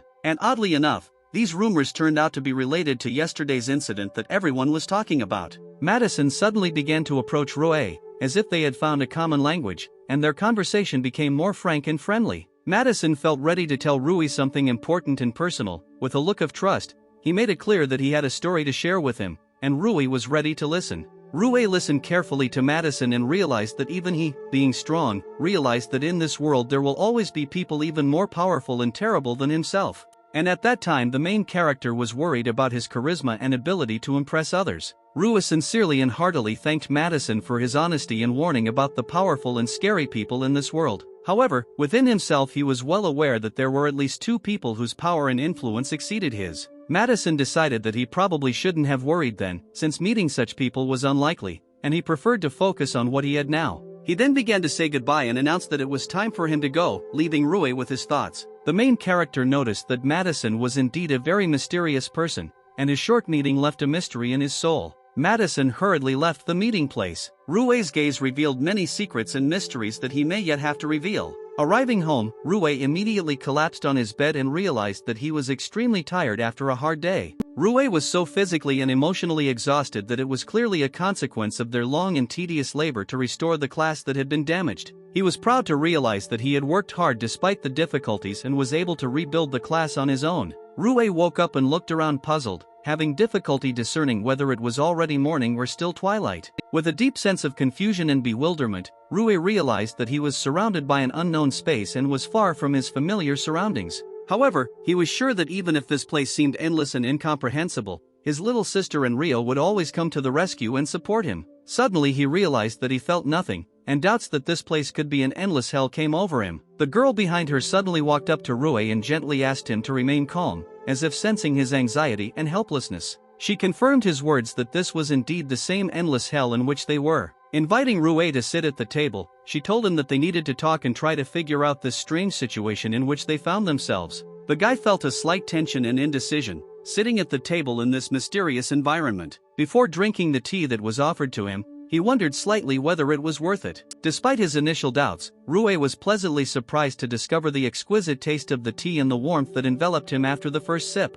With a cup of tea in his hands, he couldn't help but question her identity and how they related to this strange situation. As it turned out, her name was Chris, and she was assigned to manage this endless hell. After such words, the main character instantly stood up, ready to defend, feeling an unexpected surge of tension and danger. However, she again asked him to calm down and assured him that she was not an enemy and her intentions were good. Mixed feelings of uncertainty and anxiety remained in his heart, and he felt that he needed a clearer explanation of his role and purpose in this strange reality. It turned out that the reason was quite simple. The main character accidentally removed the seal from Endless Hell. This happened because in the real world he received an item from the hero, thanks to which the seal guarding the Endless Hell was removed. The guy was shocked by what he heard, because he had just found out that he had accidentally released Endless Hell, and this was a shock to him. Remembering the moment when he supported Charlotte's sword and felt some kind of power from it, it became clear to him that it was at that moment that the seal was removed, revealing Endless Hell. He learned that if he collects all the hero's items, the seal on Endless Hell will be completely removed,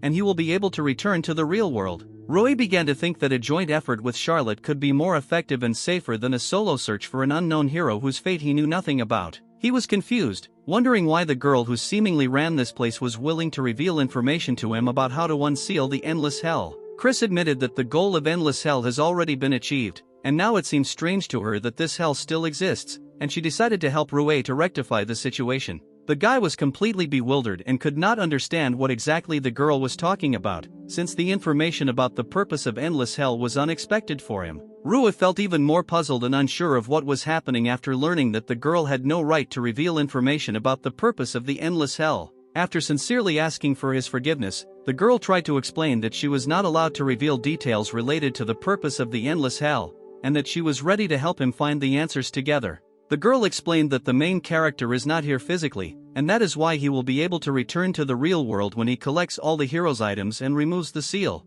It turned out that he was called to this world so that he could gain the experience and skills necessary to complete the task of collecting the hero's items and breaking the seal from the Endless Hell. Thus, Ryuuou began to understand that his role in this world became more clear, and he was ready to take on the challenge and help Chris achieve this goal, since he had the opportunity to gain skills and experience. Concentrating, Ryuuou tried to think about swords, and to his surprise, he saw swords appear in front of him, ready to be used. Chris, not wanting to waste time, announced that they were starting training, and Ryuuou was ready to begin learning and using his new swords. Under the influence of unknown forces, he instantly dodged the blow without any apparent explanation, causing surprise and admiration both for himself and for Chris, who realized that Ryuuou had unique abilities. He was amazed by this event, as his head literally almost flew off from his amazing dodging of a blow. At the very last stage of the training, she warned that if he died in this world, he would never wake up in reality. Chris reminded that everything they were going through was just training, and that Ryuuou still had an exam that would test his abilities and readiness.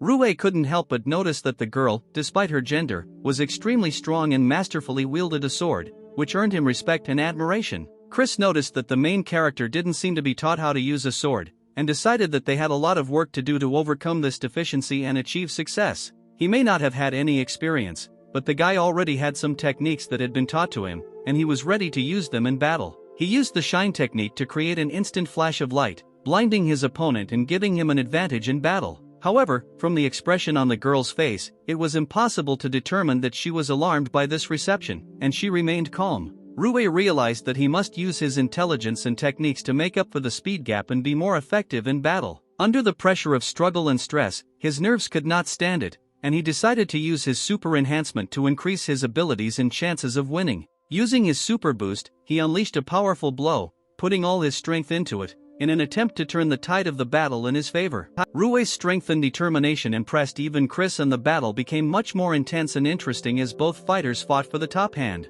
Using his magical body, the main character gained additional strength and agility, which made his attacks more powerful and threatening. With this powerful blow, Ryuuou was able to establish his superiority in battle and highlight his unique abilities. Realizing that further struggle was pointless, the girl asked to stop and realized that Ryuuou's strength lay in the fact that he was not limited to a certain form and was able to adapt to the situation. Chris, despite her defeat, quickly reacted and used her shield to deflect the guy's attack and protect herself from the consequences of the powerful blow. The main character continued to demonstrate his unique ability of adaptation and magical power, which allowed him to overcome obstacles and achieve success in battle. Gathering his last remnants of strength and determination, Ryuuou prepared for the final blow, knowing that it would decide the outcome of the battle. For some unknown reason, he suddenly felt a sharp pain in his head and began to faint, which caused alarm and bewilderment in both him and Chris. There were only a couple of moments ahead, and he could have defeated the girl, but sudden frostbite stopped him on the path to victory.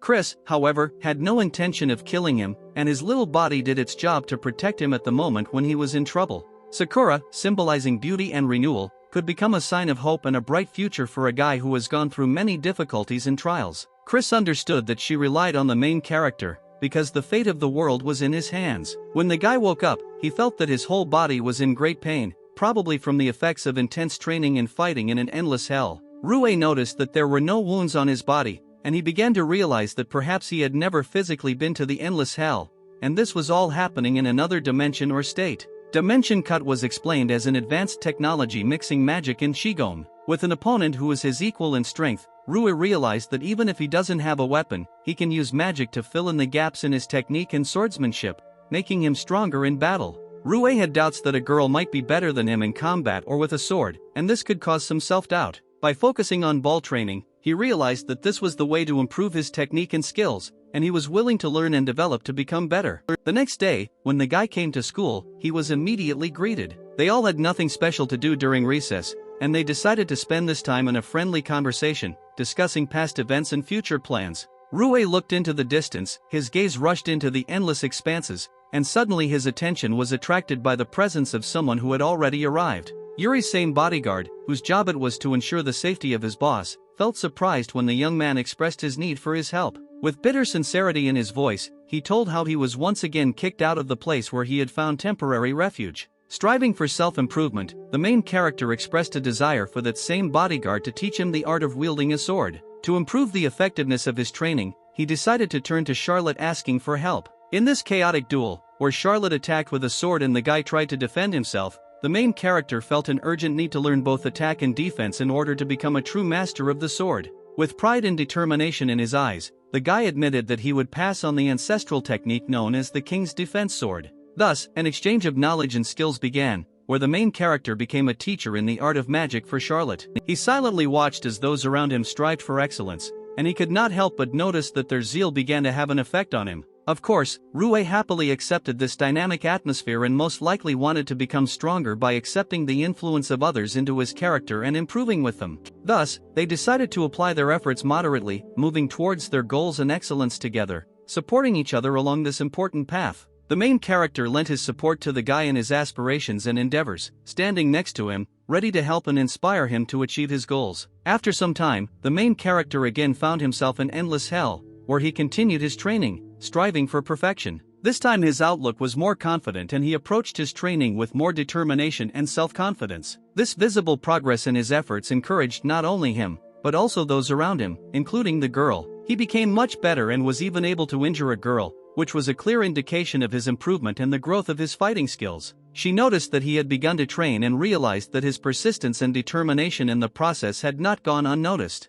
The main character openly admitted that he has many teachers, and he is taught by guys who have outstanding sword skills. Chris noticed that he was serious and realized that his desire to excel and achieve his goals was a real priority for him. Ryuuou asked why his little sister Rio was not in the endless hell, expressing his concern over her absence. She began to explain that she and he were on different floors of endless hell, separating them in this world, but remaining in contact. This knowledge of the second floor aroused his keen interest and desire to explore this unexplored region of endless hell. The girl was forbidden to say who exactly was on the second floor. The main character was a little upset after these words, since the hope of meeting his sister and Rio was overshadowed by the ban on disclosing information about them. Chris admitted that it looks like the guy in his world actually met the granddaughter of the main character, which caused surprise and joy among everyone. It turned out that it was Charlotte, and the main character admitted that they were friends, which added new threads of connection and understanding between them. At first she resented him, but after a duel between them, their relationship changed dramatically and she began to see him as a true friend and ally. It turned out that she was actually very lonely, and she strives to become stronger not only for herself, but also for the sake of others. Chris was sure that she lived happily, but at the same time it was important for her to share this joy and happiness with others. The guy admitted that she also helps him with her life activities, and their interaction turned out to be mutually inspiring, because they supported each other in finding their own strength and the meaning of life. Since 6 hours have already passed and the guy has started to become transparent, they will have to say goodbye soon, leaving behind important lessons and inspiration for future endeavors. Before he left, Chris stopped him to express her gratitude and promised to continue her journey to excellence in his absence. She asked him to beware of the Genesis sect and to be vigilant, warning him against potential dangers along his path. The girl couldn't tell him the details, but she assured him that when he solved the mysteries of the endless hell, he would definitely have to contact her and find out more about the Genesis sect. She stressed that he must be vigilant and careful. After this important information, the guy began his journey back to his world. It was clear from the girl's facial expression that she was sincerely worried about the guy, and her concern was a reflection of their strengthened connections and friendship. At this time, a change came, and the guy and the girl, leaving hope and a promise to meet again in their hearts, separated for a while to continue their studies and adventures in their worlds. The main character was very bored without her, and he felt that in her absence something important and special had left his life. Since Charlotte was busy, he needed to arrange for someone to hang out and go out to relieve his boredom and loneliness. He, feeling hungry, decided to go somewhere to eat to quench his appetite and spend time usefully. At this time, he heard that a showdown was taking place somewhere in the vicinity, and this made him be vigilant and cautious before going further. The main character immediately decided to get closer and find out what the problem was, ready to offer his help if needed. At this time, it turned out that the same angry guy from the class was arguing with someone. However, it turned out that it was Wolf, and the main character was familiar with his difficult character and tendency to conflict. The main character approached Wolf and asked what happened, showing interest in what caused the argument and conflict. The guy was asked to talk to his classmate, since he was closer to Wolf. The atmosphere was very tense and everyone around felt angry and dissatisfied, which created an unpleasant environment. After the man said that it was precisely because of such aggression that he hated the sphere of people, the guy flared up in rage, as this hurt him and caused a wave of emotions. Ryuuou intervened in the conversation and asked what had happened, revealing an interest in the conflict and a desire to resolve the situation. A classmate was accused of stealing goods from a man, and this became the cause of disagreement and conflict. The guy asked me to tell him, at least in general terms, what exactly happened, in order to understand the situation and possibly help resolve the conflict. The man began to say that a thief had entered his store, and he was sure that a classmate had stolen his goods, prompting these accusations. After he left, it became clear that the store window was broken. Immediately after calling the police, he decided to start a search himself, and his classmate actually had his stolen goods. But the man did not believe that the guy could do it alone, and was sure that he was helped. He wondered if this could really have been done by the guy alone. The boy often heard that beastmen were accused without good reason, and this made him worried that he might be caught and accused without providing evidence of his innocence. Then the main character decided that he would find the real thief, promoting justice in this difficult situation. However, these words did little to calm everyone down, and the tense atmosphere remained unchanged, highlighting the complexity of the situation. Ryuuou wondered if this classmate was running fast, trying to find some evidence. Then the main character decided to use magic to help solve this mysterious situation and find the real thief. He decided to use the smoke veil to create confusion and try to hide, perhaps giving himself extra time to think and act. They immediately disappeared from the man's vision, leaving him in panic and bewilderment. They tried to leave the danger zone, and Ryuuou led the guy towards safety to warn him about the possible consequences of theft and conflict. And the man could only think about where his classmates could have disappeared, leaving him in a state of confusion and unresolved questions. The man was understandably furious after such an act, and his feelings were so agitated that he could make rash decisions in an attempt to unravel this mysterious situation.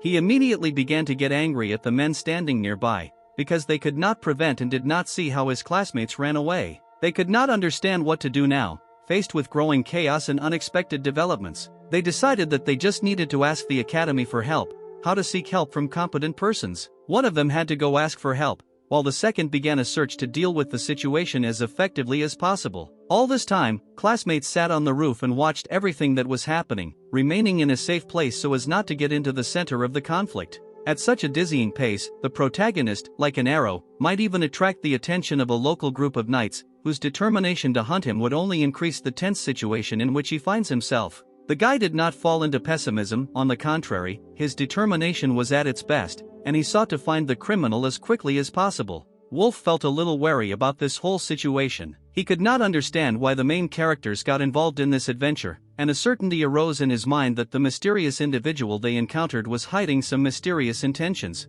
But the guy tirelessly and persistently began to convince Wolf of the opposite, revealing his motives and conviction that this adventure would lead to solving important mysteries and saving many lives. Since he considered his classmate his true friend, he decided to assist him in this difficult matter. The guy's reaction was extremely stunning, because he did not expect to hear such words at all and felt sincere gratitude. He could not understand how this happened, because every day he growled at him and expressed his dissatisfaction, and now they showed gratitude to him and were ready to help. However, he still couldn't figure out what the guy's true goal was. The main character, sharing his plan, invited his partner to go to where he discovered the mysterious bottle. However, when they arrived at the indicated place, they discovered that there were no traces or evidence left there. The guy with an enthusiastic look politely asked to give him this beautifully decorated bottle of wine for a while. After receiving the bottle, he began using magical analysis, blindingly revealing its origin. The main character enthusiastically admitted that the secrets of this magic were passed on to him by a close friend. Despite his passion and effort, he realized that his mastery of magic had not yet reached the heights his friend had reached, and that he still had a lot of study and practice ahead of him.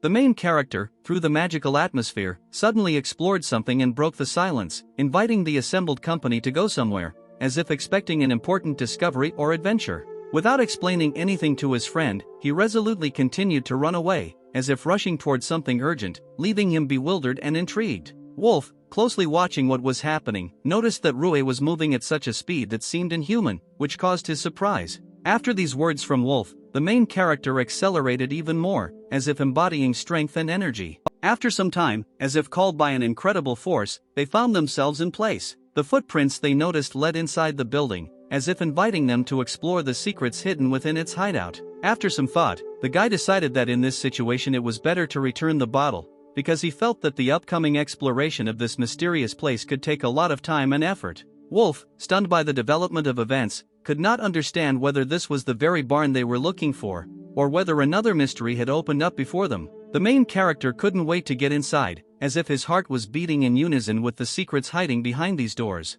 In the midst of their intriguing exploration, Charlotte, who had been searching for them all this time without success, suddenly appeared, disrupting their moment of excitement and solving the mysteries. She admitted that she had come here for their own sake, expressing deep care and concern for their safety, and wanted to be there to help and support them in their adventures. The girl said that she used magical power to search for their traces. True, using magical power was not an easy task for her, and she admitted that it took a lot of effort to find them in this mysterious location. Finding themselves in this unusual situation in front of her, they instantly thought that Charlotte had come, perhaps with the intention of catching them. They breathed a sigh of relief when they received a positive response from Charlotte, realizing that she was not opposing them, but, on the contrary, wanted to help and support them on this mysterious journey. Today she was invited to the royal palace to be an instructor in magic for the warriors. Then suddenly a request came in to find them. These words clearly upset the protagonist, crushing his hopes and leaving him in a state of disappointment and misunderstanding. Wolf, not ready to give himself up to Charlotte so easily,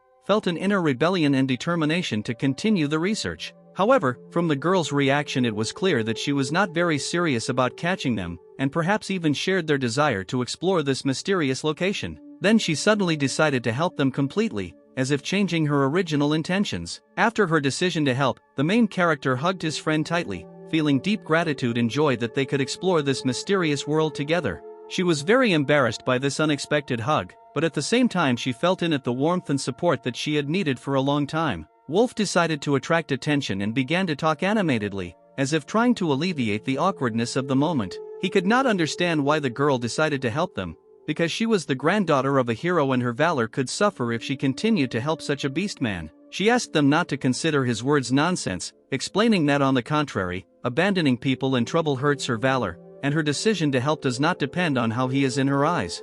The guy did not hide the fact that he was slightly stunned by these words, feeling how the internal conflict began to dissipate, and he received support and understanding from an unexpected ally. It is not clear for what reason, but she suddenly took up her sword, as if preparing for something that might require her protection. Then, feeling the growing tension, they decided to quickly end the situation. Having opened the doors, they were stunned by what they saw, as if a world of wonders and secrets had opened up before them. There were a lot of expensive things there, impressive both in their wealth and elegance, as if they had entered a treasury that they had never even dreamed of. And inside it turned out to be even more spacious than Charlotte had thought. She appreciated the enormous possibilities hidden inside this place. By all appearances, the man inside was involved in shady dealings, and the guy was sure that many of the items here were stolen or acquired by dishonest means. Most likely, it was a secret warehouse of a group of thieves, where they stored looted treasures and valuables, and they found themselves in the very center of secret criminal machinations. The main character was sure that it was better to quickly inform the knights or other servants of the law about what they had discovered. And immediately after these words, the muzzles of pistols were pointed at them, and a threatening aura suddenly surrounded them. They were surrounded by several dozen people, creating an atmosphere full of tension and hostility. A man approached them and asked if they were lost. His name was Ghoul, and he turned out to be the leader of this gang, controlling all these people in the situation. According to their impressions, he is a fairly authoritative figure in the world of crime. For some reason, the guy had doubts that this man was really the leader of the thieves, perhaps due to his unusual appearance or behavior. He made good money from thefts, but the main character was determined not to let him make money from all this stolen property. He was determined to stop the thief and put an end to his illegal activities, even if it meant confronting an authority figure in the world of crime. The man suddenly felt that he seemed to have seen the main character somewhere. He then said that he was very lucky to see this young man, and his words aroused surprise and questions from everyone present. He did not think that his goal would come to him on its own. Charlotte resolutely drew her sword and took a stance, preparing to defend herself, her determination clear despite the difficulty of the situation. Wolf was very angry that the man had stolen goods from the souvenir shops, which could expose him to suspicion and hostility from the locals, and he strongly expressed his indignation. The man couldn't even remember which souvenir shop he stole the goods from. He did not deny that one of his subordinates seemed to have stolen something from there, and did not see a huge problem in this. Then he began to mock and show where all these goods were. After these words, the guy now definitely won't forgive them and will tear them to pieces on the spot. The man realized that the guy seemed to have gotten it for this act. Taunting him, he offered to become his master as an apology. Wolf was shocked by this proposal, and was already at the peak of his rage. He began to explain that he actually had one rich suitor for the guy. Beast people quickly break down psychologically, so they are short-lived. Wolf's nerves could not stand it, and he was ready to tear everyone and everything to pieces. But the main character stopped him in time and thereby prevented a fight. He was sure that they simply wanted to anger him, and he should not give in to it. He asked Charlotte to shut up because she was looking down on him. The guy asked him not to think about it because they don't think so, he's just talking nonsense. These words also slightly struck Wolf,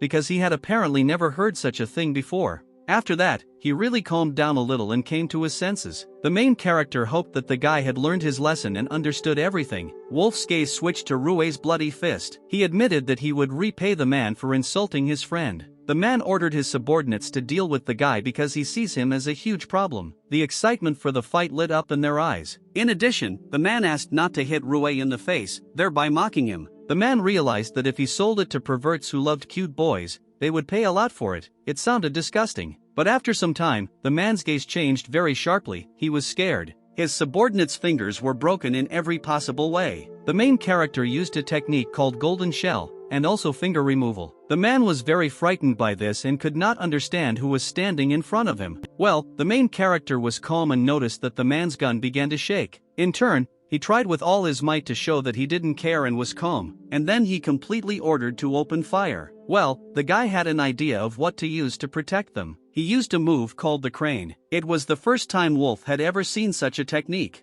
and everyone present had already run out of ammunition, and now the friends had a chance, but they had to try not to damage the stolen property. Ryuuou easily dealt with his opponents and did not see them as a danger, and Charlotte helped him at this time, as always. She asked to leave someone for her. Their team worked really unitedly and it brought results. Wolf was stunned by the sequence of attacks, because they protect blind spots from each other. And after some time, everyone present was lying unconscious. The man had no choice but to shoot at the standing guy. Wolf turned away at that time and did not notice the bullet flying at him. In a split second she should have approached the guy. When he already noticed this, he was very scared and did not know what to do. Ryuuou noticed this too and realized that he needed to do something. The main character began to approach the guy in order to help him, and a split second later, screams were heard in the building and blood flowed. Wolf was informed that his arrival had long been anticipated, and the meeting was eagerly awaited, as if a harbinger of a long-awaited event. This time he was clearly late. Time flowed through his fingers like grains of sand in an hourglass. Wolf, burning with curiosity,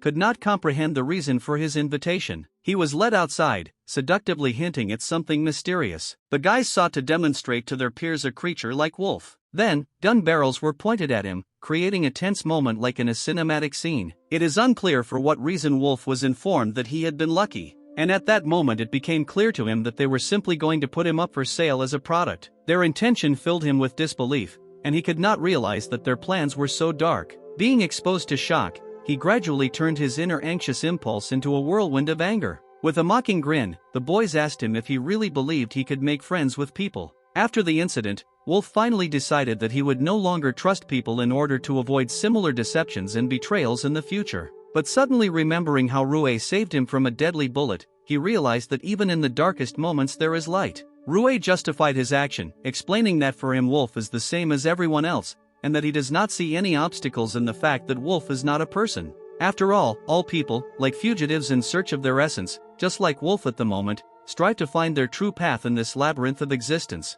Ryuuou simply didn't want Wolf to become something he wasn't, because he realized that Wolf might seem rough and unapproachable on the outside, but inside he was kind and sensitive. Wolf was a target of discrimination, and he naturally did not like being the subject of bullying. Charlotte instantly ran up to the guy, trying to find out if his friend was okay. Inviting the couple to relax, Wolf himself decided to show them something extraordinary. Finally, he decided to show them the real himself, not the mask under which he walks, but his true appearance. Literally a moment later, the guy and girl witnessed a real wolf, in its true form. Charlotte assumed it was an atavism. She had heard more than once about something that she had only briefly touched upon in her previous knowledge. Long ago, beastmen had the amazing ability to change their appearance. She had heard that nowadays very few beastmen were born with such an ability, so was the guy one of those unique creatures that were legendary. All those who dared to harm Wolf deeply regretted it, for he easily surpassed their strength. The bandits desperately tried to defend themselves from the guy's attack, putting all their efforts into repelling his attacks. Charlotte noticed that the wolf moved with amazing speed, like a shadowy flashing lightning sword in the hands of an invisible warrior. Then the guy simply destroyed all the male guards. After that, Jackson began to call someone outside. In his arsenal, as it turned out, there was an unusual weapon ally, a wise parrot. Wolf was surprised to find that Jackson had such a rare weapon. Jackson tried his best to force the parrot to fly, because he was deeply frightened and could not cope with this task. The guy couldn't let the man do that. Jackson realized that he would have to sacrifice some substance. Throwing a bottle with some substance down, he ordered him to deal with the wolf. The initially ordinary and obscure substance began to turn into some kind of monster. Both of them were in a state of bewilderment at what they saw. Jackson wasn't surprised that the guy was so scared by the substance. This was a very rare representative of slimes, because it sucked things into itself and increased in size. Jackson did not want to use it for Wolf's sake, but he realized that it was his fault that he attacked him. Wolf felt that he needed to catch up with the man before he could fly away. At this time, the slime simply stood there, not posing a threat, as if remaining calm and carrying itself in a peaceful manner. But only after some time did he finally make some kind of movement, and it became clear that he was trying to grab Wolf. Fortunately, the wolf easily dodged this attack with brilliant agility. But the stranger, who was passed out, found himself under attack. Something strange was happening in that bubble. The slime began to absorb the stranger. The slime absorbed him, as if plunging him into the unknown depths of his inner world. When the enemy tried to grab Ryuuou, Charlotte managed to save him in time. Then the monster began to attack the rest of those present. They then realized that this A-rank monster was extremely dangerous. If Wolf stays in this barn, he will be sucked in. He needed to get out. The guy realized that he would have to figure out how to fight such a monster. After all, even experienced adventurers can cope with such monsters only if they gather a group. But Ryuuou asked his friends not to give up, because if he is not stopped now, it will only get worse. Thanks to Charlotte's treatment, the guy was able to begin to move, as if coming to life under her caring hands and regaining his strength. Ryuuou decided to use a technique called glaciation, and strangely enough, a real block of ice appeared around the monster. He, concentrating all his efforts,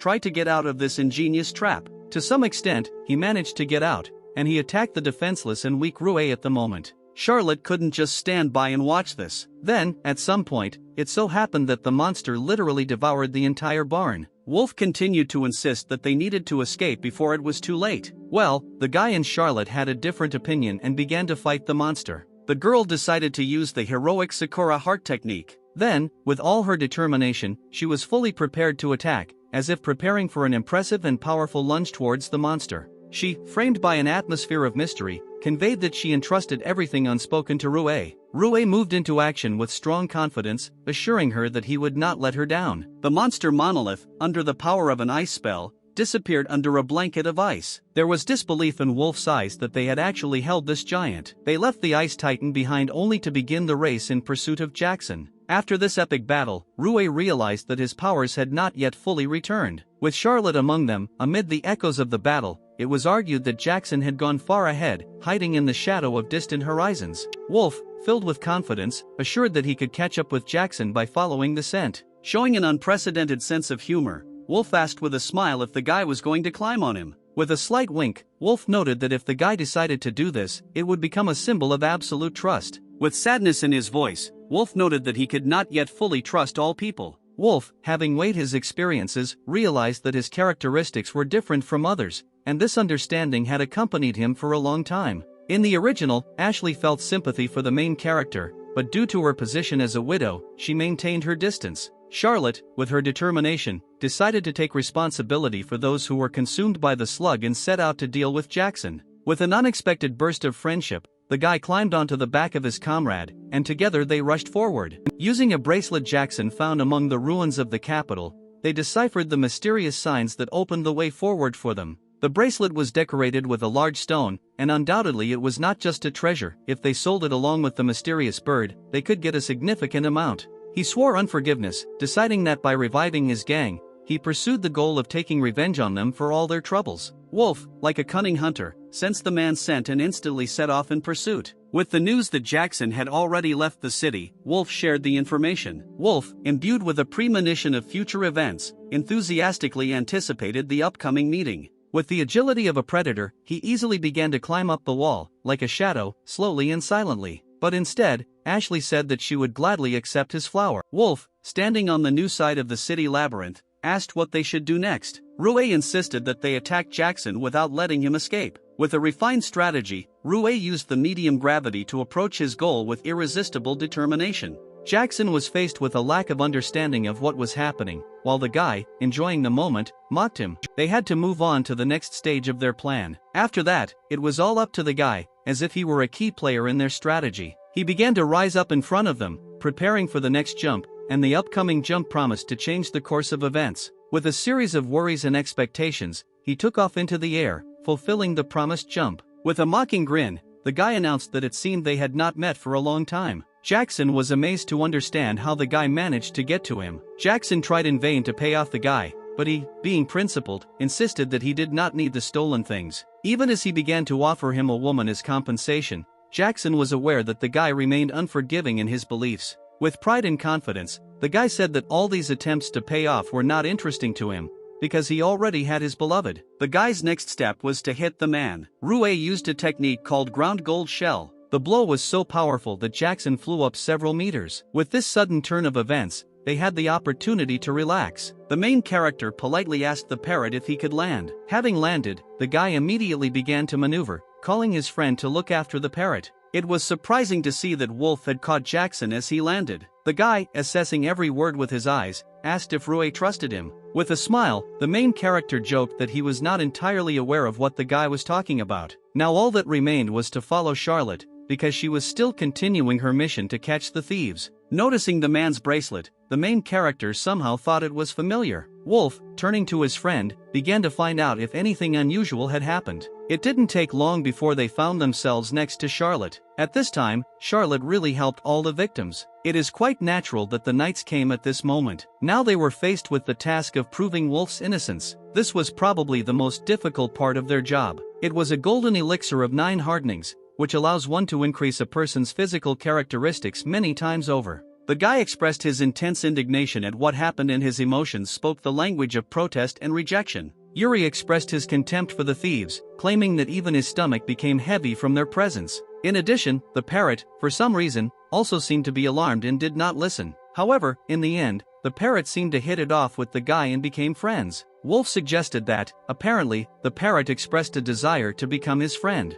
In addition, it turned out that the guy is able to understand what the parrot is talking about thanks to his ability. Since the guy was more of an animal than a man, he could somehow understand the conversations of animals. The guy decided to ask the manager if he could take the parrot with him. The main character could not understand why he liked this parrot so much. Wolf thought he knew the reason for this attachment. Because Wolf feels extraordinary energy and strength in the parrot, incommensurate with its tiny body. Wolf never understood why the main character always strives to help everyone around him. He may have power now, but before he was completely helpless. But one day he had teachers, like wise guides, who opened the path to potential and strength for him. He learned a lot from them, and more importantly, he learned kindness and love, so he made the decision to become one who would give rather than take away. The guy couldn't make out what his friend was talking about. Thus, he now passes on his knowledge and teaches others what he was taught. After these words, the guy, it is unclear why, took a strange pose. As it turned out, this is a pose for an animal lover, which symbolized complete obedience. Wolf admitted that he fell in love with the guy's spirit. He asked the guy to make him his attendant, as if declaring his willingness to devote himself to service and care as a sign of devotion.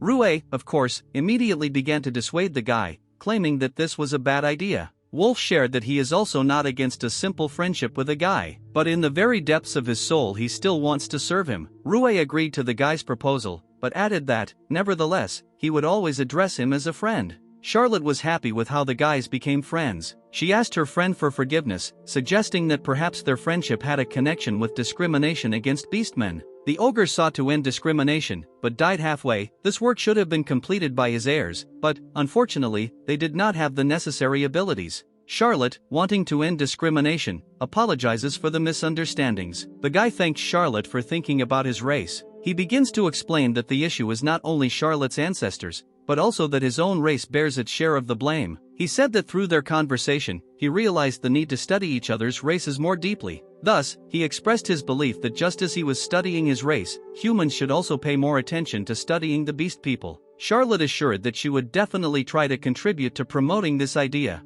After all, she was the granddaughter of a hero, and it was an obligation for her to keep her words. After these words, they shook hands together, symbolizing agreement. He understood that this spirit was now his only support, so he could no longer displease. The guy was extremely surprised when, turning around, he noticed a stranger behind him. It was suddenly revealed to the guy that among his friends he was known as Thorn. After this, the mysterious stranger presented Jackson's dead head. The mysterious guy could not understand his own appearance. Marcus was afraid that he could really die, because in that case he would not have been able to return home. In addition to his promises, the stranger mercilessly took his life. Having already committed many deeds, it seemed reasonable to him to leave the capital for a while. The mysterious stranger, leaving the scene of the incident, left behind a whole heap of riddles to which, it seemed, there were no answers. After some time, Wolf rejoined the class. Ryuuou was stunned by the idea. At that moment Michael joined them. Dissatisfaction filled Michael, noticing that Rantel Wolf was silent. There was a tense atmosphere of discontent and tension between them.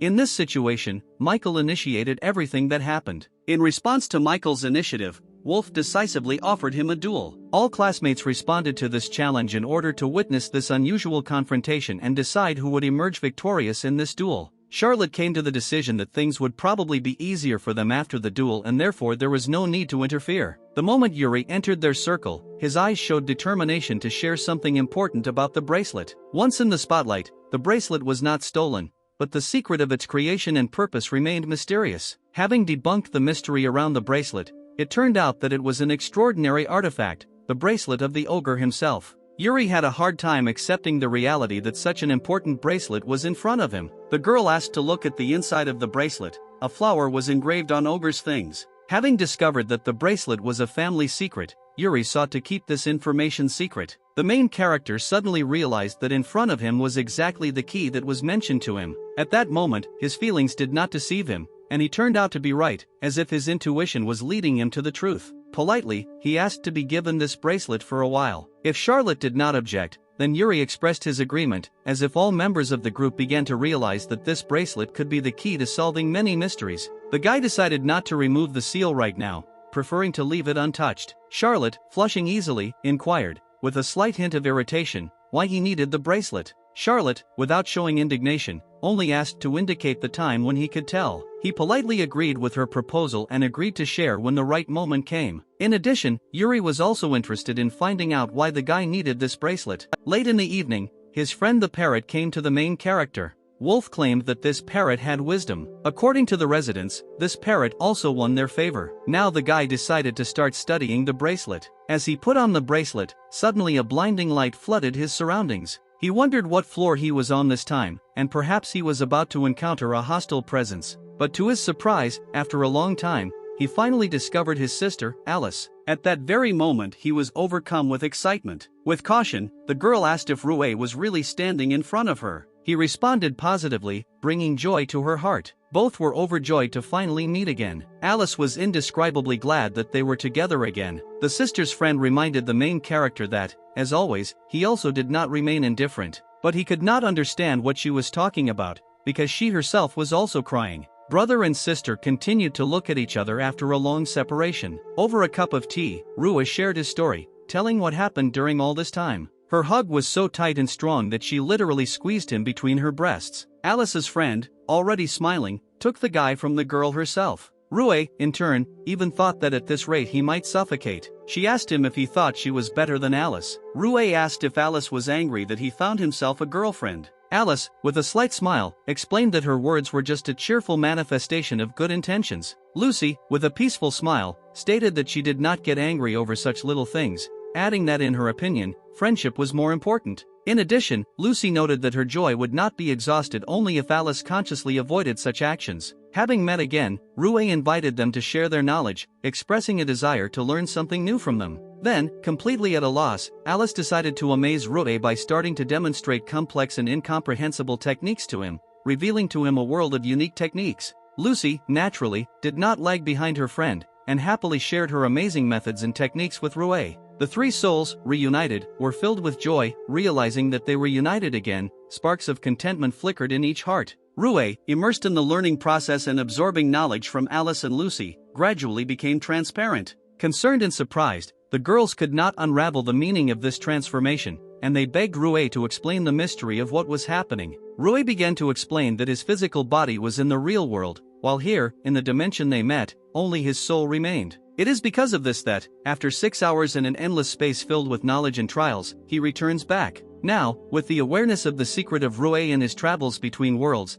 Alice comprehended the depth of what was happening. She hugged her brother tightly, as if she wanted to embrace this entire moment, leaving his memory in her heart before he left again. Ryuuou, puzzled, could not understand why Alice reacted so strongly. She felt as if an eternity had passed since he left. They just asked him not to forget that he has both of them, maintaining a connection not only in different dimensions, but also in the deepest corners of their hearts. In parting, they only said that they would always be for him, supporting and protecting him, ready to be a support in the world. The girls were left alone again, but the fire of mutual support burned in their hearts. Their connection remained unshakable even in the absence of their brother, who had gone into the world of mysterious travels. Lucy confidently predicted that they would meet again. The girl believed with complete confidence that Ryuuou, despite all the difficulties and trials, would certainly overcome his challenges. When travelers passed through the gate, they were required to show their migration card. The man, with surprise in his eyes, could not understand the reason behind the unexpected request for a migration card. The knight, trying to justify himself, explained his unexpected reaction by saying that he had encountered a samurai for the first time,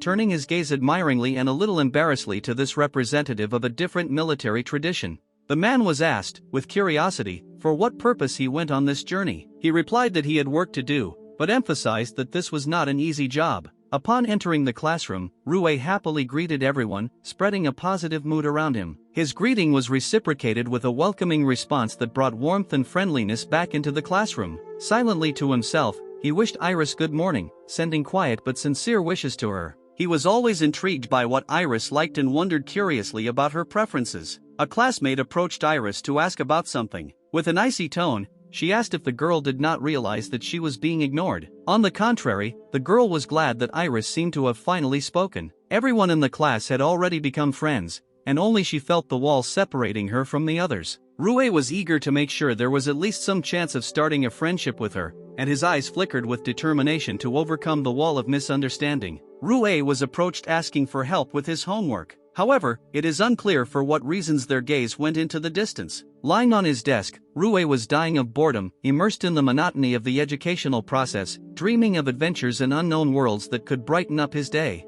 Charlotte asked if Ryuuou was okay as he lay on his desk, expressing concern and curiosity about his emotional state. She noticed that lately he simply could not get enough sleep. Ryuuou at this time remembered him playing with his new friend, the parrot, smiling at the memory of the joyful moments. At this time, he again felt the gaze on him, the same as at that moment in the classroom. He mused that it might be an intent to kill him, sensing signs of an invisible threat. Ryuuou assured that he was fine and that he was almost awake, trying to dispel the shadow of anxiety. Charlotte did not argue with the guy, taking his words on faith and showing understanding. The guy looked very excited. Sitting in class, his emotions were seething. It doesn't matter where from, and he doesn't know from whom, but he's definitely next. Walking through the forest, the main character felt that he was being followed, as if they were following his tracks. He decided to try something right there, creating a mysterious moment where the protagonist's decisions and actions begin to influence the course of events. Ancient hieroglyphs had to be written around it. Master Diana and even the Elder did not understand what happened to Marcus. A magic circle could create a barrier, and that's what Ryuuou wanted to do, magically separating his world from outside influences. Taki was able to catch someone. He felt success, as if his magic circle had worked, creating an invisible net that caught the mysterious pursuer. Ryuuou began to build a cage around himself, as if creating a magical amulet that would protect him from mysterious threats. To his surprise, in front of him he saw Iris standing inside a magical cage. He couldn't understand where she even came from and why exactly she ended up inside his magical cage. The main character asked if she was going to catch him, but he did not want to fight with her at all, revealing his true intentions to her. Iris didn't see the point in answering the guy. She wanted to take revenge on him for her master, after which she began to attack her classmate. Ryuuou would not allow himself to be easily offended and began to defend himself with endurance and determination. The girl used a technique called bloodshed, embodying magical power and extraordinary energy. And it really worked, and the main character lay right under the tree nearby, submitting to the power of the bloodshed technique.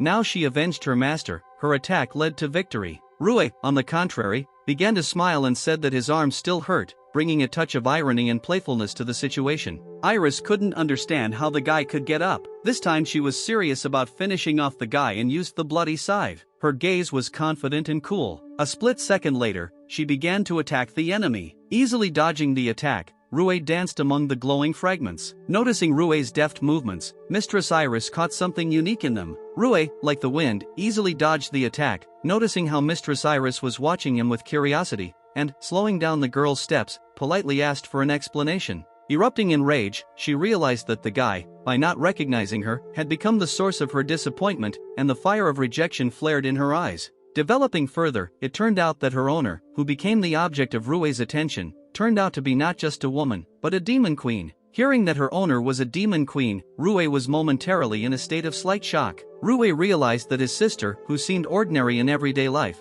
suddenly took on a mysterious complexion, becoming a demon queen. Iris, meeting Ryuu's gaze, suddenly stated that she felt energy from him comparable to the power of the queen. Yes, there was truth in these words, because after living for 300 years with Alice, a piece of her strength and soul penetrated into Ryuuou. Having discovered that his magical power truly surpasses that of a human, Ryuuou realized that something incomprehensible flows in his veins, belonging to another, higher reality. She continued, promising to transfer only a tiny portion of her power to Ryuuou. With a smile, Iris warned that Ryuuou had the ability to deceive others. However, she emphasized that despite his skill in deception, she, as the mistress and queen of demons, does not fall for such tricks, remaining inaccessible to any tricks. Reporting that her magical eye has the unique ability to see magical energy, its shape and color. In her gaze, Ryuuou had something more than just the magical energy of the Demon King. She noticed an unknown power in him. For the first time, she herself did not notice it, but on the day of the exams, when magic was the most important,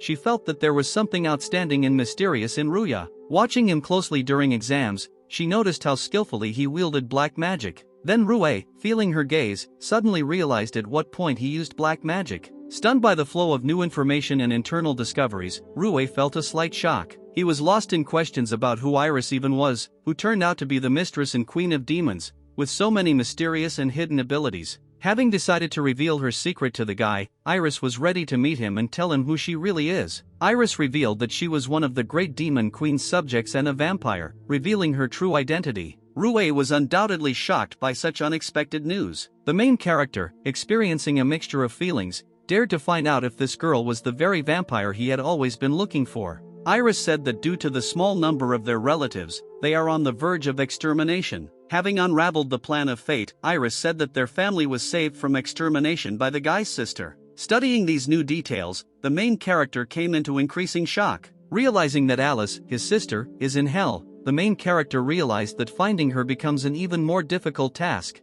Iris had finally discovered a guy in the capital, a man with magical power comparable to the Demon King. Thus, this implies that the guy who has the magical power of the Demon King is actually her real enemy. Iris began to explain that there are only two ways to take over the magical power of another. The first is to gradually take it away over a long time, but this method is not suitable for him due to his short life. Ryuuou naturally did not agree with this, because his life was extremely long, and such a slow method was not an attractive option for him. Iris claimed that his power came from the act he committed of killing Alice, which became the source of his magical power. Doubting the veracity of his words, the girl could not believe the guy, because the idea that he received his magical power from Alice's death seemed something incredible to her. She decided that there was no point in asking him any more questions, since his answers had caused her complete irritation and disappointment. The readiness to tear him to pieces right on the spot took possession of her, and sparks of indignation flickered in her eyes. Iris, resorting to the supreme cross-bloody spear, the embodiment of her power, was preparing for an act of retribution.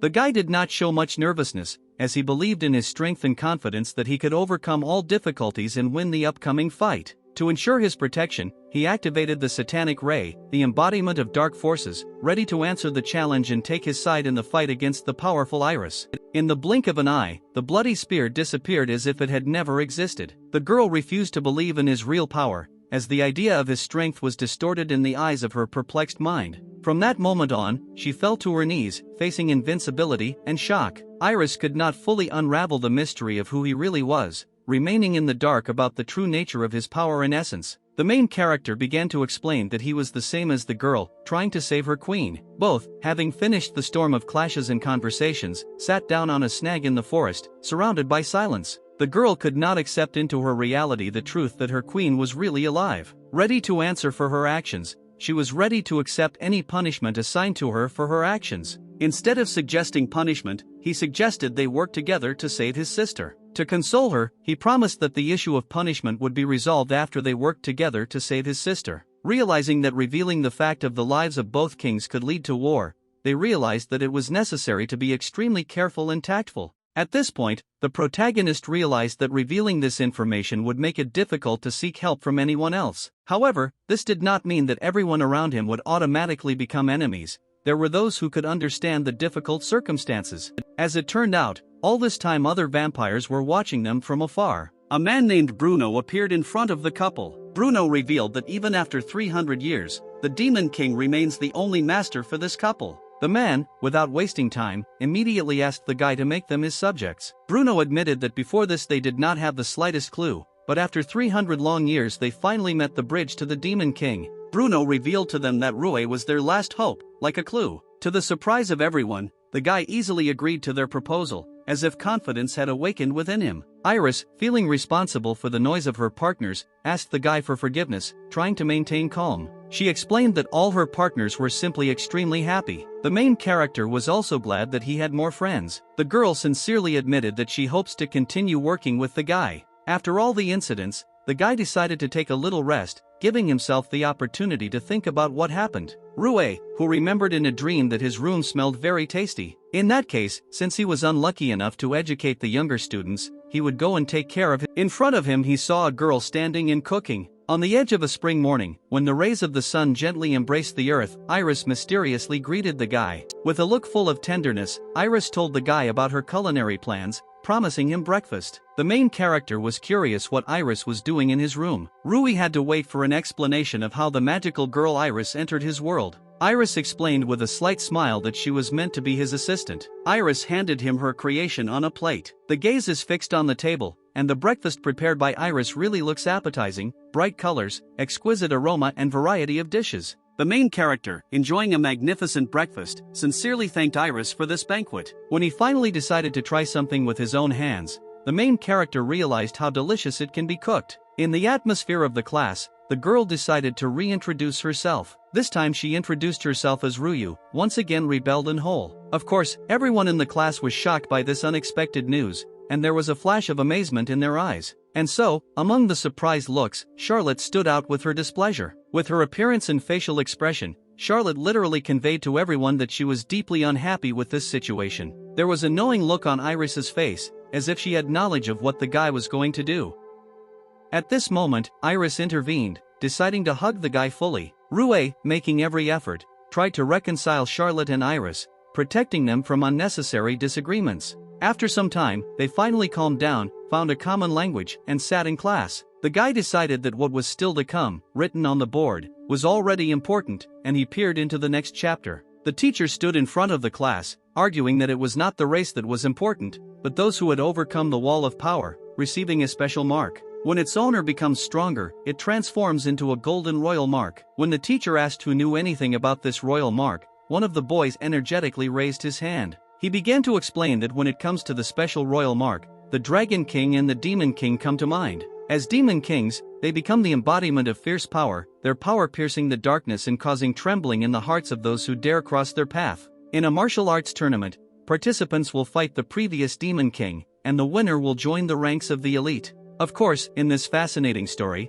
Iris saw a reflection of her destiny. Unlike demons, Dragon Kings are born with the mark of a king, inherited from their royal family. The teacher announced that the next step would be practice, but emphasized that this time their mentor would be a different teacher. Everyone was amazed by the news that they would now have a teacher with a general mark. Ryuuou realized that he now had ample opportunities to gain new knowledge and experience. The teacher asked if they were Legis students. The man introduced himself as a wandering swordsman named Chojiro and announced that he would be teaching them for some time. Charlotte, full of curiosity, wondered how powerful this man was. The man invited them to fight him if they wanted to find out how strong he was. The entire class was flushed with desire to meet such a great master in battle. Wolf, with a burning desire for battle, strongly expressed his desire to fight first. Chojiro announced that Wolf and Michael could attack him together. He then drew his sword, as if unraveling the mystery hidden in the blade, and prepared his eyes for the upcoming battle. The man decided to shake their confidence and asked if they were afraid of the possibility of losing together. Their frustration grew as the man did not seem to take them seriously. Chojiro noticed a strong spirit in them,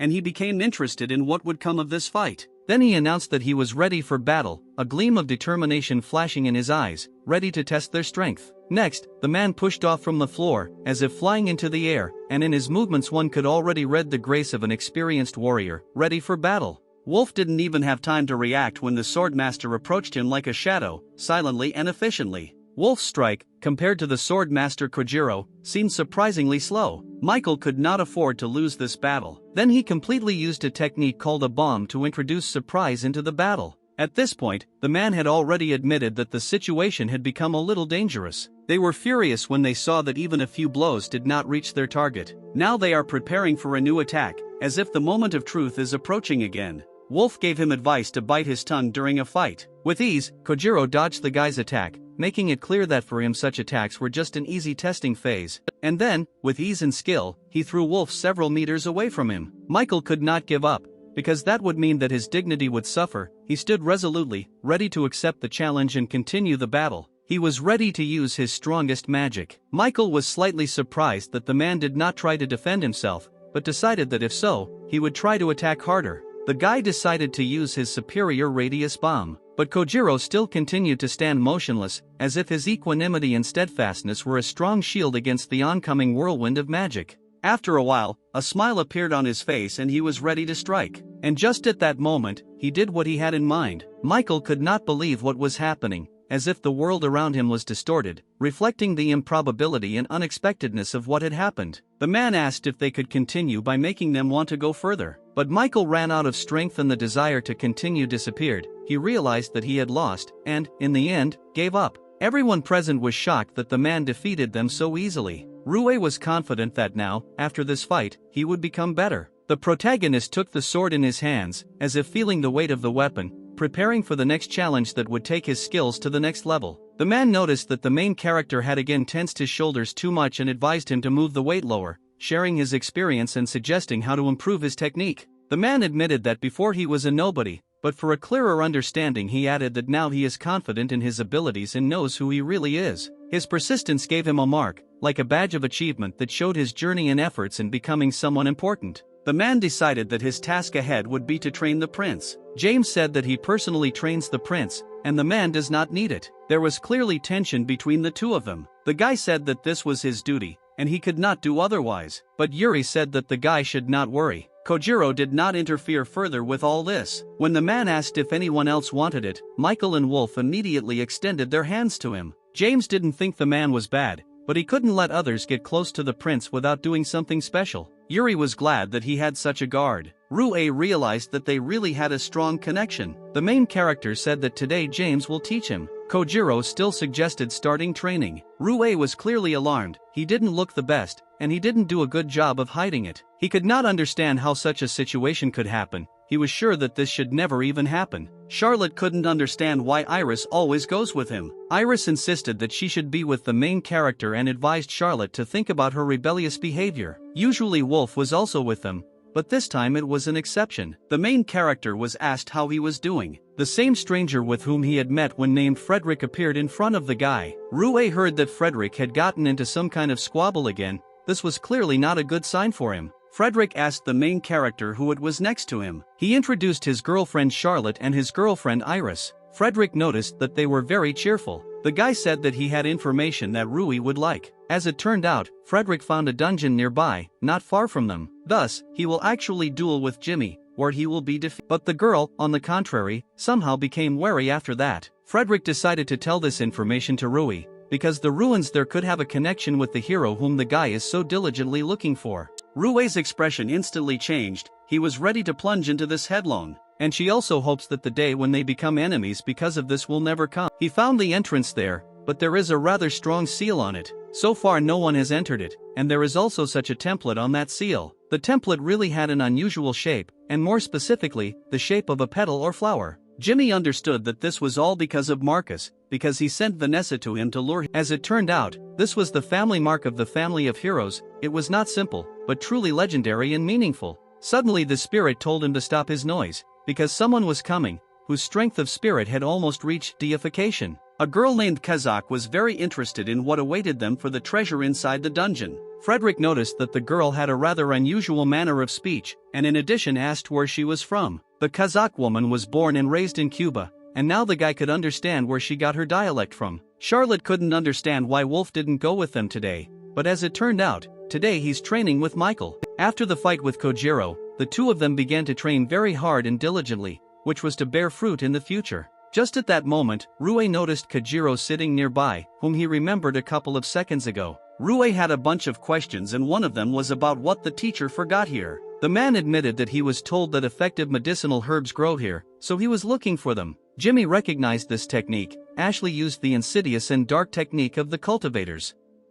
Kojiro warned the students that this could be dangerous, especially since this dungeon is new and it is unknown what kind of monsters and traps are there. Ryuuou assured Kojiro that they were not going to play there, and if it was dangerous they would immediately leave the dungeon. But no matter what, they need to go there anyway because a lot of things depend on it. Kojiro will agree to this only if they take him with them so that he can look after them and help if something happens. Kojiro provided the children with a homemade regeneration potion that works on scrapes and bruises. But they still must be extremely careful on this expedition, because the potion will not be able to save them from final death. Ryuuou was distraught at how kind the teacher was to them. Now they were clearly ready to begin exploring the dungeon, which was fraught with a lot of mysteries and treasures. After some relatively short time, they finally came to the dungeon. Ashley did not understand how she could stop Jimmy, because he was under the protection of an outstanding patron. But about a week ago I accidentally found the entrance downstairs, which served as the discovery of this mysterious dungeon. Near the dungeon there was a group of people consisting of 5 people.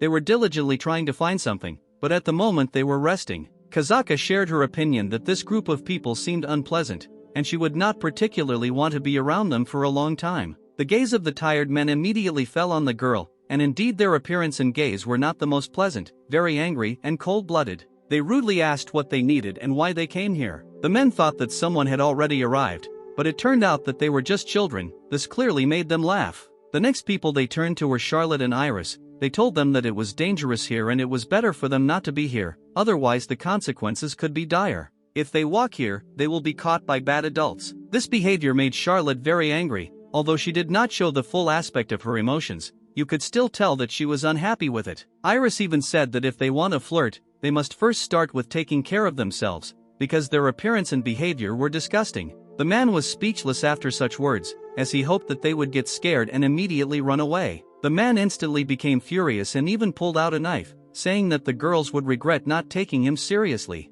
For unknown reasons, he decided to start with Ryuuou, then swung at the guy and was ready to strike. It is clear that Ryuuou easily dodged this attack and it did not cause him any harm. Then the main character began to attack himself in order to show that the man has no right to conduct a dialogue with them like that. Strangely enough, in a split second the man simply lay on the ground unconscious after such a blow from the guy. The men's partners could not understand at all what these children were allowing themselves to do, and were also ready to show them their place. Frederick realized that it looked like the 3 wouldn't get inside so quickly, and something had to be done to speed up this process. But everyone knew how Frederick loved fun, so this fight had to be memorable and colorful. But the men didn't care about the threats of Frederick and the others because there were more of them, and he saw this as an advantage. Sometimes you need to show yourself as a hero. Frederick created a clay creature or a magic doll. In any case, this was a bad sign for the men, because now they certainly had no chance of winning the dungeon. This creature had a truly bewitching appearance. With its very appearance it could scare off many pseudo-heroes,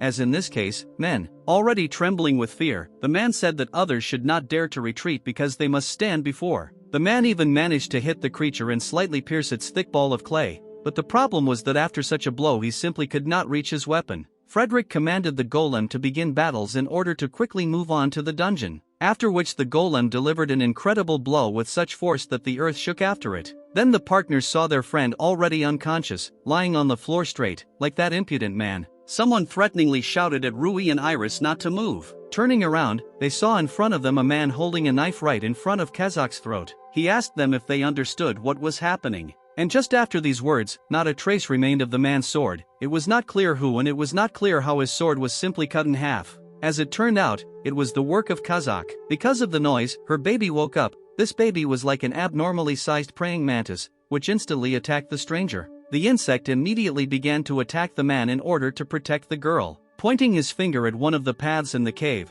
the spirit said that this is where that mysterious energy. Of course, upon hearing this, Jimmy, without looking back, immediately ran in the direction where the spirit pointed.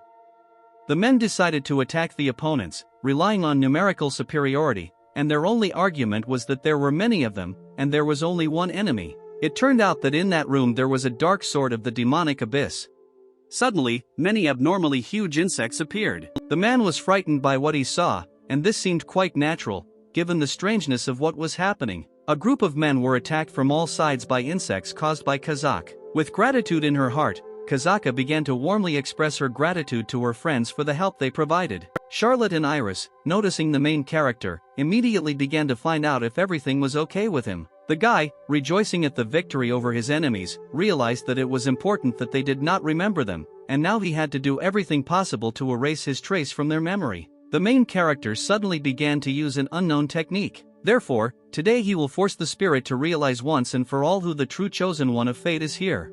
By conducting electricity through his head, the hero discovered that he could manipulate memories, effectively erasing parts of the past. Waking up, the man was surprised to find that he did not recognize any of them. After some time, they found themselves in the jungle, and the place itself seemed truly mysterious. Just a few seconds later, the mysterious seal that Frederick had spoken about appeared in front of them. In addition, this seal turned out to be extremely durable, which only increased the difficulty in front of them. Frederick asked if he could ask Charlotte for a small favor. The main character suddenly grabbed Charlotte's hand, which scared her. Ryuuou asked Charlotte not to overwork herself if she was doing it for his sake, and resolutely began to investigate whether it was possible to somehow remove the mysterious seal in question. The girl, of course, was outraged by this guy's reaction, expressing her dissatisfaction. Thanking Ryuuou for his care, she noted that his attention turns out to be important not only for her, but also for her own well-being. She also wanted to know what her ancestor was like and to see with her own eyes the history that formed the basis of her own origins. That is why she has nothing to fear. She strives to reveal the secrets of her past and moves forward with confidence, eliminating fear from the equation.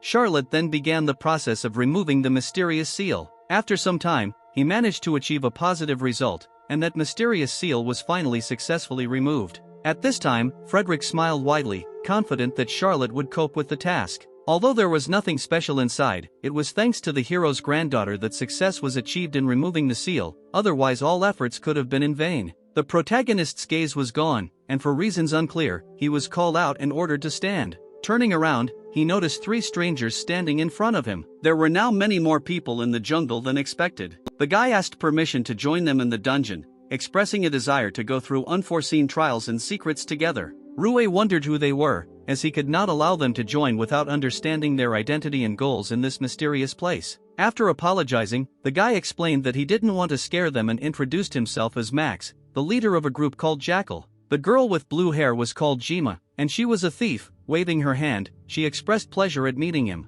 The third girl turned out to be Melissa. Despite her status as a newcomer, she was a magician. Max reassured them, telling them not to be afraid, since they were of the lowest rank, urging them not to judge by first impressions. Realizing that they couldn't do it alone, they decided to ask Ryuuou if they could help them on their difficult journey. It turned out that they were quietly watching their fight, and, emerging from the shadows, Max apologized for not being able to intervene and help them at that moment. Charlotte asked if there were any benefits to joining and helping them. Max began to explain that, despite their weakness, they had a lot of experience in the jungle and knew how to discover traps, treasures and secret passages, which their new acquaintances did not know how to do. Indeed, it was true that they did not know at all how to handle traps, find treasures and discover hidden passages in the jungle. By that time, Jimmy was already filled with rage. He heard Marcus's name again, and even in such an unpleasant context, Max suggested that if they couldn't come to a decision, they could look at the magical items they had. The guy pulled out the Ring of Charge, which absorbs the magical power of the one who puts it on and stores this energy in himself.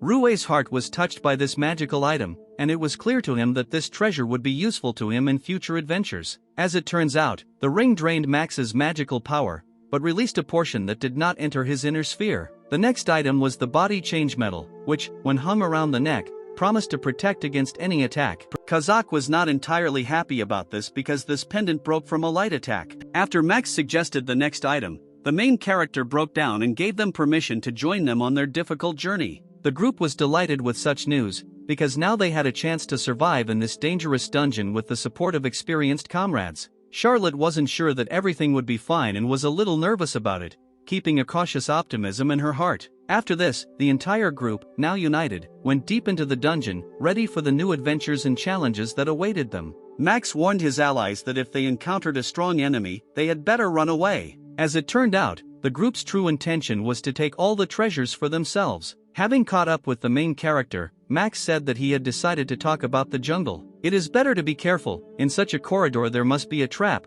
for example, spears appearing from the floor or arrows. At the very moment when Max was talking about the button in the floor, Ryuuou involuntarily stepped on it. However, now everyone clearly understood what Max had warned about, looking at what happened with some uncertainty. Within a split second, a huge block of stone appeared above the people's heads. The main character undoubtedly felt guilty at this moment, realizing that it was because of him that all these events were developing in this direction. The main character turned to Max with a request to take action, because it was for such situations that they brought them into their group to solve such problems. Max instructed Melissa to take the lead since she was a mage, emphasizing her abilities in magic and the need to use them in this situation. The girl conjured a medium magic arrow and fired it straight towards the huge stone. Max slowly realized that in front of him was a stone devoid of magical power, and that's why the girl's spell remained ineffective. Max realized that in front of him was a stone devoid of magical power, explaining why the girl's spell did not work, remembering how the golden adventurer cut a similar stone.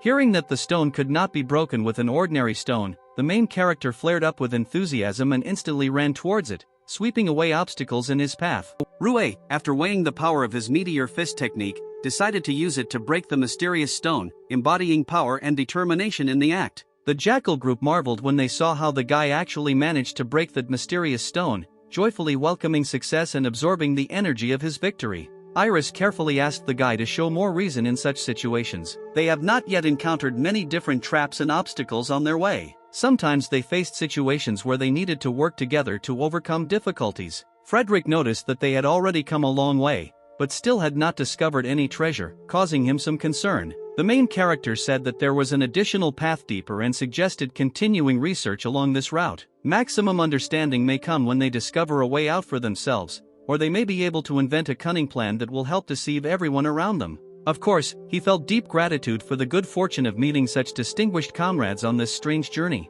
Finding that vast spaces were opening up in places where they had not previously penetrated, the protagonist assumed that they were probably in the depths of the dungeon. Ryuu's gaze deepened into the distance, and his expression suddenly changed, acquiring a hint of fear. Not seeing the slightest hint of a flying magic ball in front of them, they began to wonder if they were encountering one of the most treasured treasures hidden in the mysterious depths of the dungeon. He could not even imagine that his sister Ariel could handle ropes so skillfully. And suddenly, out of nowhere, the words of a mysterious voice were heard, who announced that he was testing vital reactions and was beginning to analyze the hero's genetic code. Having successfully completed the operation, the process of transferring information to the two began. Iris did not have time to react, and in an instant the main character seemed to disappear, dissolving into unknown spaces. With an additional shock, they discovered that not only the guy, but also Charlotte was missing. No one could understand how this could even happen. And so Lou became the second girl who saw Marcus naked, but the first time it was unusual for him, but now he is already familiar. Kazak wisely asked Iris to wipe away the panic,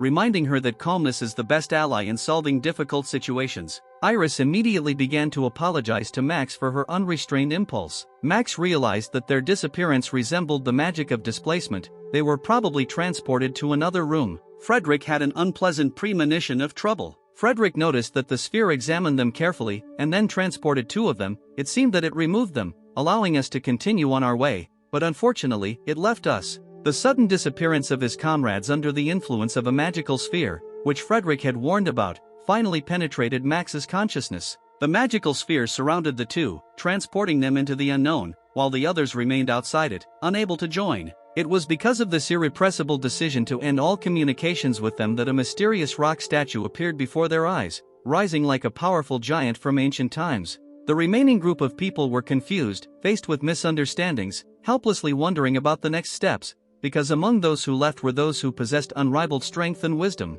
At the same moment, the main character suddenly woke up, realizing that his face was blinding by an intense snow-white light. It was at this moment that it became clear to them that only the two of them had been transported to this mysterious place. Charlotte held out hope that the others were okay and decided they should be concerned for their safety. It was obviously much more dangerous here than in the previous place, and the girl, sensing the threat, instantly grabbed her sword. The protagonist's gaze darted to the girl's hand resting on the sword. With caution, the guy took her hand and gently asked her not to resort to such actions, arguing that it was unnecessary and not required in this situation. In addition, he explained that he was with her to somehow calm her down. After these words, Charlotte suddenly became confused. Confusion flashed across her face, and she became embarrassed. She noted that she herself was capable of defending herself, but if he wanted, then so be it, she would agree. The guy did not argue about this and only added that he was ready to become her knight. A stranger in a rather strange and old outfit was wandering not far from them. Before they entered the ruins,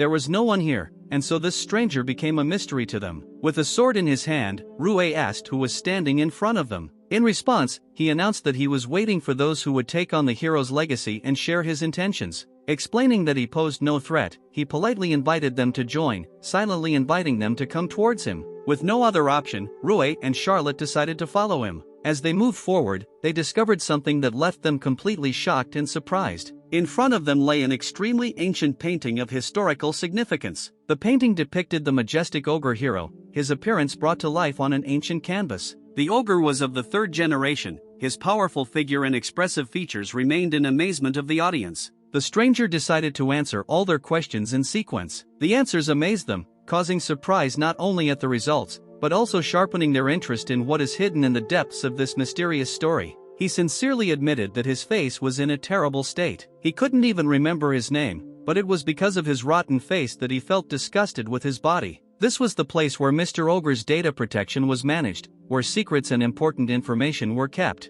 He had been waiting for a long time for the right people who could unravel the mysteries and penetrate the depths of the images represented in the work of art. Ryuuou could not understand whether it was a decision to accept this position as part of this world or whether he himself consciously chose this path. The main character was right. The stranger decided to become immortal based on his own will. The stranger decided to share with the heroes of the park the story about the hero and his 3 faithful and true friends. The group is now faced with uncertainty, not knowing what to do without Ryuuou, since he could easily defeat the monster. Iris was full of confidence that she could easily deal with the monster on her own. Feeling the strength and determination in herself to replace Ryuuou, she decided to use the bloody spear, ready to fight back the monster. Unfortunately for her, this did not bring any results, and the spear simply broke on the stone golem. Max couldn't believe that the spear actually broke. It was the first time he had seen a stone golem. Realizing that magic was powerless against the stone golem, Iris decided to retreat with the group. Despite the difficulty of the situation,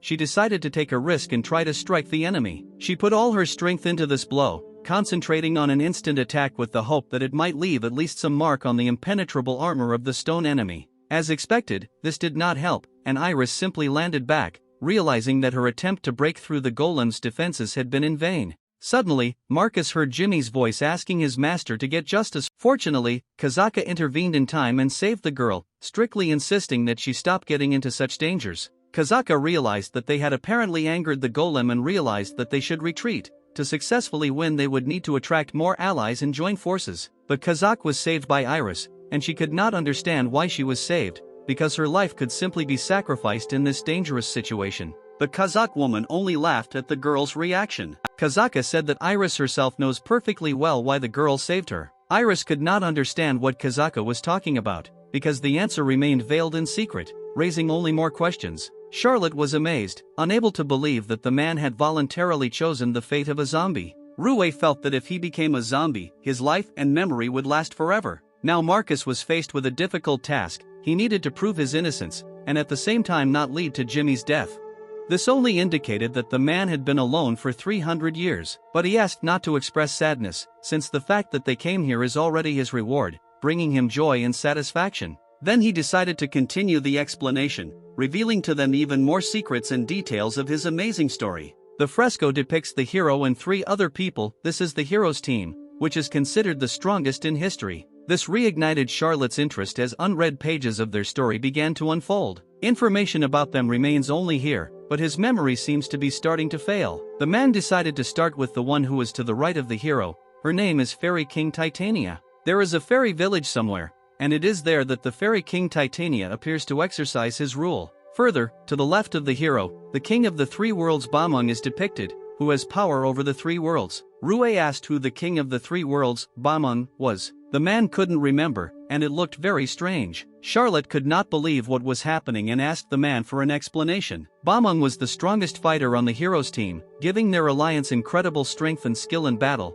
making him a key player in their history. Ryuuou decided that he would later ask Wolf about Bamung, and in the last position was the queen of Snakes Ikinda. The girl, as well as the guy, unfortunately, did not have the opportunity to hear about her earlier. Charlotte did not imagine that her generation would have to think about such mysterious riddles. Perhaps they were trying to keep it secret that he had allies not from the human world. There was probably a reason, but perhaps it was better not to feel too sad about it. Ryuuou played the game of ignorance, masking his uncertainty about how and why he ended up here with the girl. He was lucky to be in a key place where, perhaps, it was possible to find the key to breaking the seal from endless hell. The man added intrigue to the conversation, giving a hint that he still had something unsaid. The man suddenly began to tolerate the hero's words. If someone in trouble needed support, the man should turn to his partners for help. Ryuuou was faced with misunderstandings, unable to decipher which partners the hero was talking about. The man finally revealed his cards, sharing that their friends were being attacked by a golem. When he walked back easily,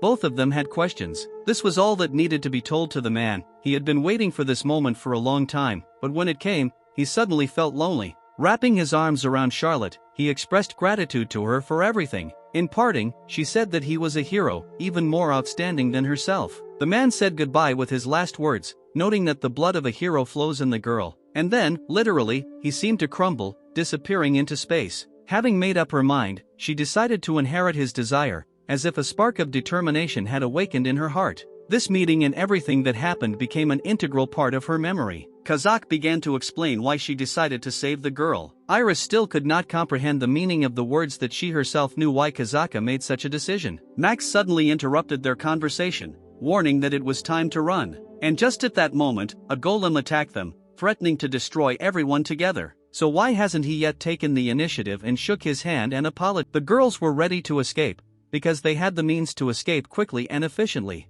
Through great hatred and clenching his teeth, he nevertheless asked him to apologize for his rashness. Mila suggested at least standing silently in the corner of the room so as not to attract attention, otherwise they risked preventing their escape. Max glanced decisively at the girls, trying to assess the situation. Max's face expressed anxiety, indicating that he was lost in unknown circumstances. Iris realized that it was time to take the situation into her own hands, otherwise they were in danger of death. Then she decisively approached the enemy, preparing to attack. However, the golem's reaction was amazingly fast, and he easily identified the girl. Iris was already preparing for death, without even attempting to defend herself. But for some reason, like the mysterious hand of fate, the golem suddenly froze, and the expected moment for which she was preparing disappeared into an impenetrable mystery. The golem, as if immersed in the world of a mystical slug, is covered with an incomprehensible sticky mass that has changed its appearance. Max, with alarm in his voice, rushed to them and asked if they were carrying any misfortunes within themselves. Iris, with open eyes of disbelief,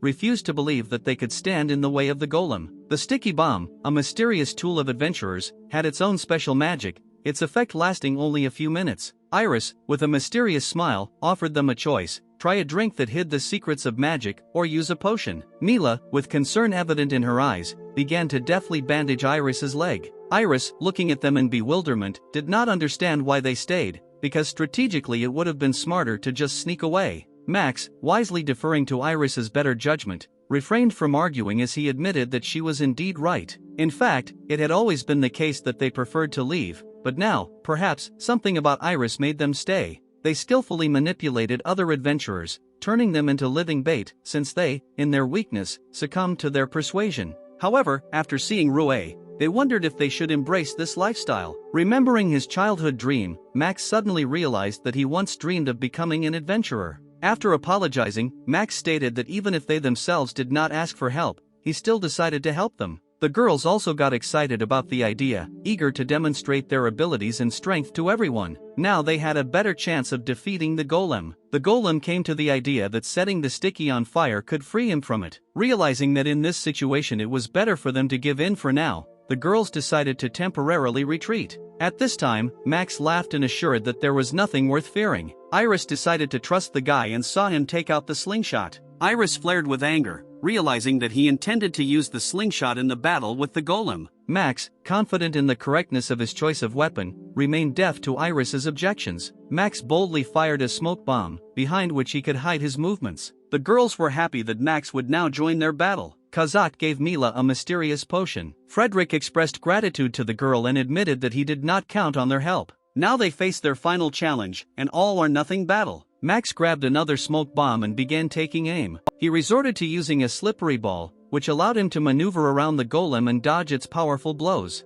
The partner used a special lubricant that made it difficult for the golem to move. and this really brought positive results. Mila assured Max that he could rely on her and then used her magic. And, indeed, their joint efforts began to bear fruit. The golem slowly began to fall. Max also realized that even an A-class monster would not be able to withstand such a combo. How powerful their combined actions turned out to be. But, alas, unfortunately, the monster was able to rise to its feet, as if its strength and tenacity allowed it to recover from the blows, causing a new turn in the battle. Max couldn't believe that their plan didn't work, despite all their efforts and the strength of their combined approach. Luckily for Max, Iris was there and managed to save him. Max couldn't believe at all that the girl saved him. Max said that he now owes the girl for his salvation, but Iris simply did what came naturally to her. At that moment, the girl remembered Kezak's words that she herself knew why she saved her. Iris began to remember how she was saved. She couldn't concentrate, all her thoughts were spinning in her head, and suddenly she realized that you don't always need a reason to save someone.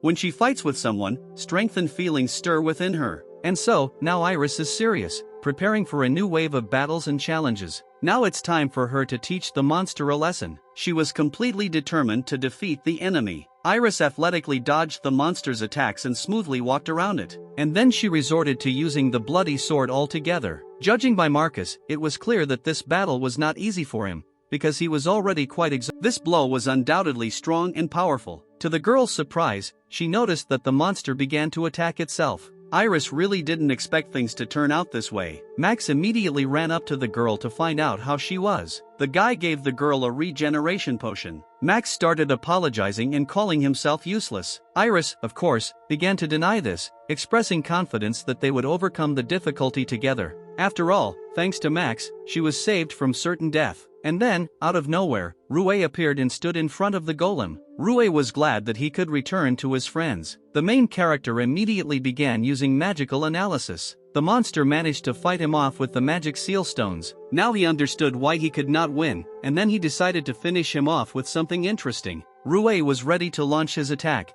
creating an aura of determination in the face of this inscrutable warrior. His gaze was cool and confident. The guy used a technique called space cut, and, oddly enough, it actually worked, and the monster fell in different parts. Now, thanks to the guy, they were safe. Ryuuou immediately started checking to see if everyone was okay. Max immediately began begging Ryuuou to share his knowledge. Ryuuou was glad that Frederick and Kazaka were okay. Kazaka said that if he is going to praise her, then it needs to be done with Iris. Iris said that she always believed in Ryuuou, that he would return. He, in turn, also believed in Iris and thanked her for protecting everyone. And just at that moment Charlotte returned. Her appearance was unexpected. Or turned her body into a sword. She managed to pass through the space. Some weirdos always like the guy, like Max, for example. Diana said that was the whole point. If she only saw a glimpse of it, it wouldn't be enough. Max shouted that the dungeon began to fall off. His exclamation pierced the air, a harbinger of a new danger and a call to action. If they don't get out,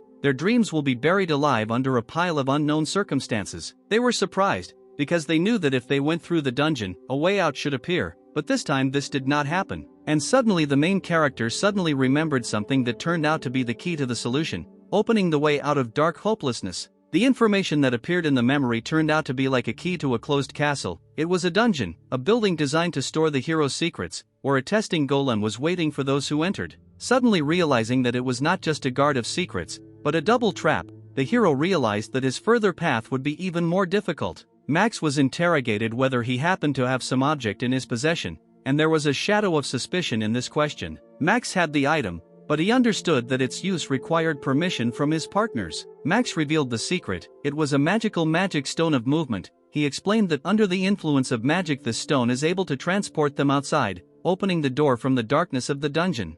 The stone's capabilities were limited. The main character had to carefully select only 3 partners, whose strengths and skills would make them a team. Consequently, realizing that Ryuuou was unable to make difficult choices, he felt the weight of responsibility. The main character expressed gratitude to Max, but admitted that it was difficult for him to make a choice. The hero did not want anyone to suffer damage because of his guilt. In conclusion, he only asked to believe in him and began to create a magic ball. Kazak and Charlotte, with bewilderment in their eyes, could not recognize what decisions the guy was going to make. There was a knowing look on Iris's face, as if she had knowledge of what the guy was going to do. A beam flashed from the hands of the protagonist, framing his figure in a dark glow. Gathering all his strength, the main character offered all his energy, directing it to save his friends. Iris understood the whole point. This beam is capable of destroying magic, and if the dungeon is created from magical power, the hero could simply erase it with his unique beam, clearing the way forward. Exhausted, the guy exhaled and declared that now everything depends on the strength of the name. Kazaka proposed a plan. They could take off with the help of her 18-meter friend. Suddenly, an unimaginable creature took them, and they all took off together from the dark dungeon. Naturally, they were all full of joy, realizing that they were able to escape danger and escape from the ominous mysteries of the dungeon. Arriving home, they said a friendly farewell together, as if each of them had carried into their hearts a piece of the adventure that had bound them forever on this incredible journey. Ryuuou noticed that sharp pains were piercing his whole body, as if every cell was screaming about unbearable discomfort, and at that moment, as if out of a fog, Chojiro appeared. Having learned from the head of the dormitory that he still had not returned, he could not believe that the guy had returned so shabby. The teacher asked if he had used his potion. Bewilderment flashed in his eyes, as he did not expect that anyone would pay attention to his mysterious experiments. The teacher, having fallen into experimental methods of treatment, used remedies that caused the guy to have a very strong tingling sensation. Surprisingly, the teacher was informed that his potion was really performing well. He was glad that the guy returned in perfect order. At the same time, he warned, saying that it is better for children not to do such things.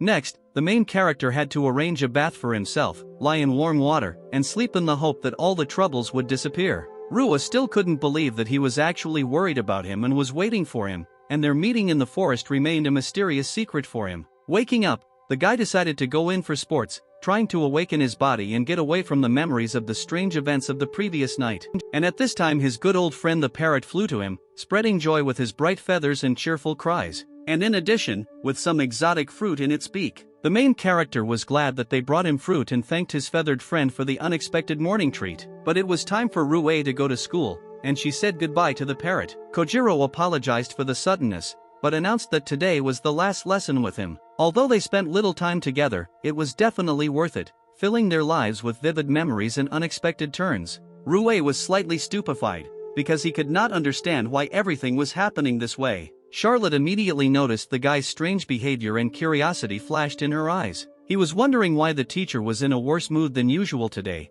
and he wondered about the possible reasons. He told the student to squeeze the sword when attacking, emphasizing the importance of reaction. He also praised the student that his stance was better than before. The guy was happy with what he heard, saying that the stand needed to be made even better, and decided to go practice to bring his skills to perfection. Next in line was Prince Yuri, and everyone around him was curious to see what lessons of skill and secrets the mysterious teacher might reveal to him. Deciding that it wouldn't hurt for him to learn how to wield a weapon either, Prince Yuri watched the learning process with fascination. He brought a staff to training, ready to learn not only the skill of wielding a sword, but also master other types of weapons. The teacher said that he would now attack, and Yuri needed to try to defend himself, following his instructions. Yuri was serious about this training, believing in every movement of the teacher an opportunity to gain a new level of mastery and improve his skills. The teacher noticed that the guy had a good stance and had a confident look. It is not clear why the teacher regretted him, because in his eyes one could read pride in the demonstrated level of training and the desire for improvement.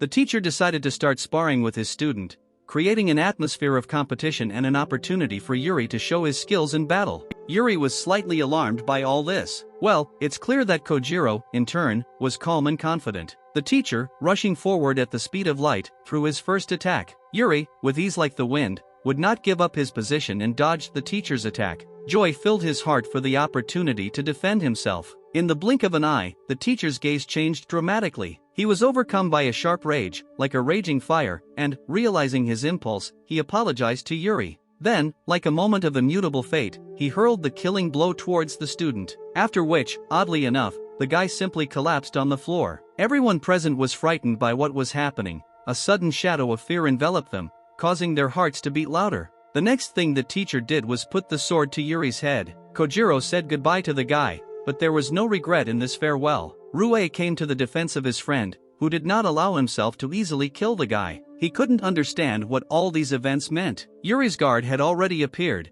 who could not understand at all how a man could allow himself to do this. He immediately flared up with rage after this, enveloping the growing internal fire. He promised to kill the man, his words carrying unwavering determination. The main character asked the guy not to give in to anger, warning against reckless actions. After Ryuuou whispered something to the guy, he instantly calmed down. He then suddenly stated that he was relying on the main character. Finally, he only asked him to protect everyone. Ryuuou got into a fighting stance, ready to fight the teacher. Literally a few seconds later, Iris appeared behind the guy. She could not identify a single weakness of the teacher, and the difference in strength seemed enormous. Wolf was furious, because he could not understand why in such a situation it was impossible to influence in any way. But Charlotte asked the guy to calm down, because he was not alone. It's a pity that it was dishonest, but nothing can be done about it. You just need to watch and remember. Charlotte silently begged for this to end without any bad news. Ryuuou finally asked why the man did this. The guy said that he spent little time with the teacher, but he, worried about them, turned out to be real to him. Kojiro said that not everything is so simple, and they will not understand anything. He asked the guy to leave safe and sound, in addition noting that he did not want to harm anyone except the prince. The teacher's blow seemed fatal, but he needed to make sure the guy's breathing stopped. It is clear that the main character could not allow him to leave, injuring his friend,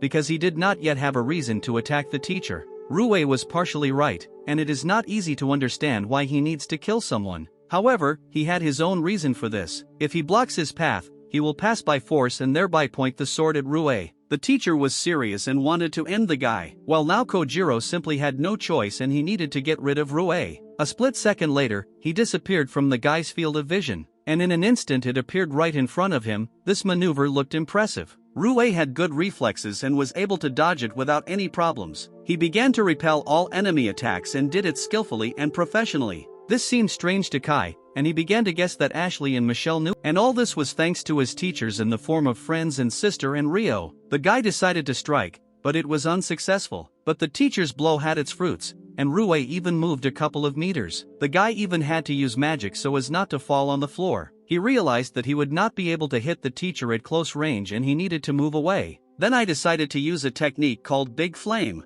The ball of fire moved closer and closer to the teacher. It was indeed a well-trained magic, but did the main character really think that he could take a teacher with it? Kojiro prepared to defend himself from such an attack. He needed to put in no little effort to do this. He then used magic and was still able to repel the attack. It is clear that the main character did not expect this and was surprised, but the teacher said that there was no time to be surprised. Doing what the enemy doesn't like is the basis of battle. If everything is converted into numbers, then there is not much difference between him and the teacher, but he didn't know that the guy was a difficult child. He was sure that if he continued like this, he would definitely be able to defeat the guy. Then the teacher realized that the guy was becoming stronger during the battle. In addition, he can remember its movement at incredible speed. Ryuuou learned by memorizing from his little sister and Ryuuou. Then the guy completely gave up on his feet and was ready to continue the fight. He wanted to move away and switch to magical attacks, but he does not have enough speed to move. Thanks to the shuffling of feet, it was difficult to predict the teacher's next move. He just needed to find his weak spot and hit him there. Unfortunately, the teacher was able to pierce the guy with his sword. It was very bad for the guy. The teacher has already said goodbye to the guy. The man felt some hot air around him. He couldn't figure out what it was or who it was. As it turned out, this was the guy's plan and now was his decisive act. The guy decided to use a space cut,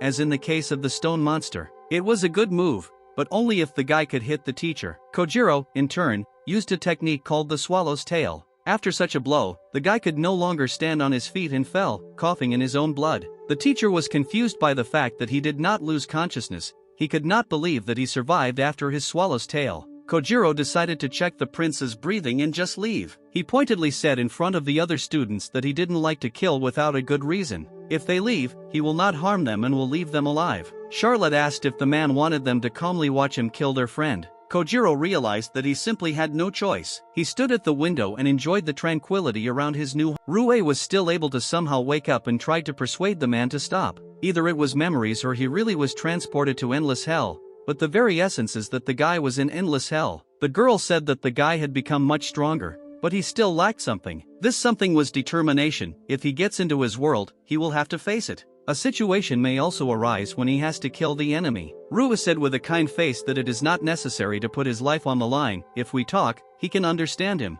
The girl said that his kindness is his strength. However, if everything could be discussed, this would not happen to the warrior.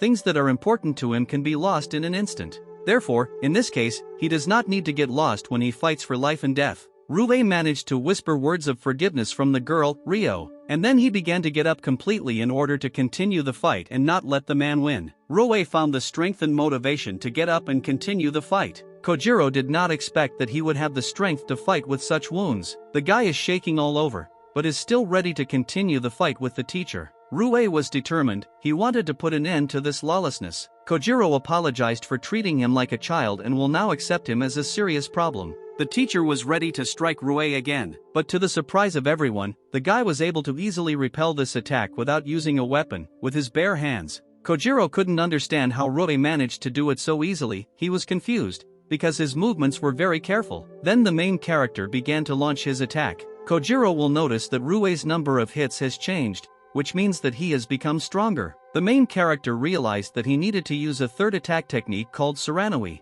This blow was really strong and unexpected for the teacher. The man immediately fell to his knees after such a blow, and the guy immediately began to thank him because thanks to him he learned the horror of war and true determination. Thus, he will actually duel with Jimmy, where he will be. Chojiro did not expect such a surge of strength from the guy, he was not ready for it. In such a small amount of time he became very strong. Chojiro couldn't believe that willpower changes people so much, and she also hopes that the day when they become enemies because of this will. The main character's eyes began to change and took on a red color. Ryuuou realized that it was not just like that and felt a surge of strength. The main character remembered how in Endless Hell, when they were training, she begins to defend herself faster than he begins to attack. Jimmy understood that this was all because of Marcus, because he sent Vanessa to him to lure him in. It's called the Dragon's Eye, and only the strongest of dragons have it. Suddenly the spirit told him to stop his noise, because someone was coming, whose strength of spirit had almost reached deification.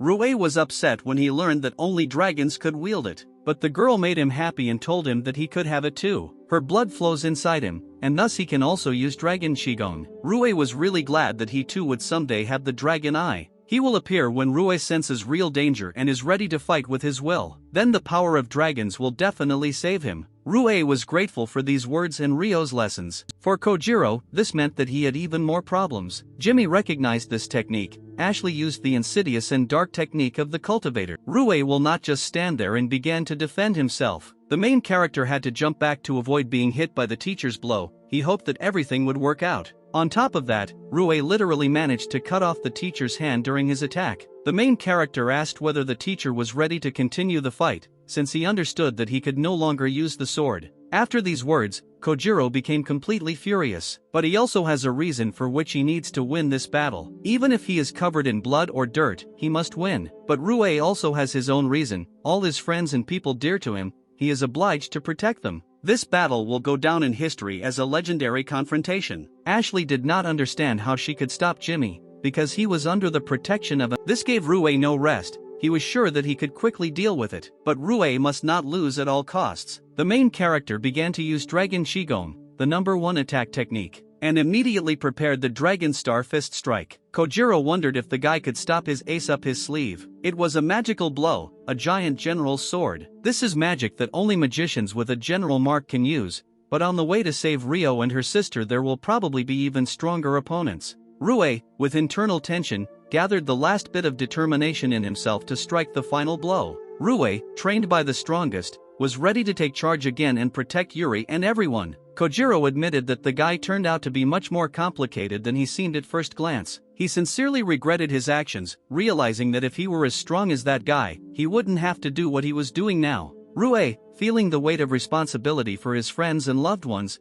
was ready for anything. In the end, he managed to avoid Kojiro's attack by breaking the general's sword, and he struck the blow he had prepared. And, as expected, the blow was too heavy for Chojiro, who simply passed out. Ryuuou attributed his success to Ryuuou. Thanks to her he gained the determination that allowed him to overcome all difficulties. The victory of the protagonist was inseparable from the support of his friends, who were always there. After some time, everyone worked hard together to save Chojiro. Luckily, through their combined efforts, they were able to bring Chojiro back to consciousness. The guy apologized immediately after waking up, having previously warned that the next moments would be painful, asking the girl standing next to her, Lona, to begin the necessary process. Lona proceeded to use High Hill, providing the boy with the healing he needed to recover from the fight. The man was surprised to see how she was able to restore him simply by casting a spell, because even experienced healers usually need several hours for such a restoration. The girl asked if it hurt and skillfully continued her work. Kojiro expressed outright surprise at Lona's professionalism and skill in healing. Kojiro couldn't believe he was able to move his arm again. The teacher could not understand why Ryuuou decided to save him after all the events that had happened and the actions he had done.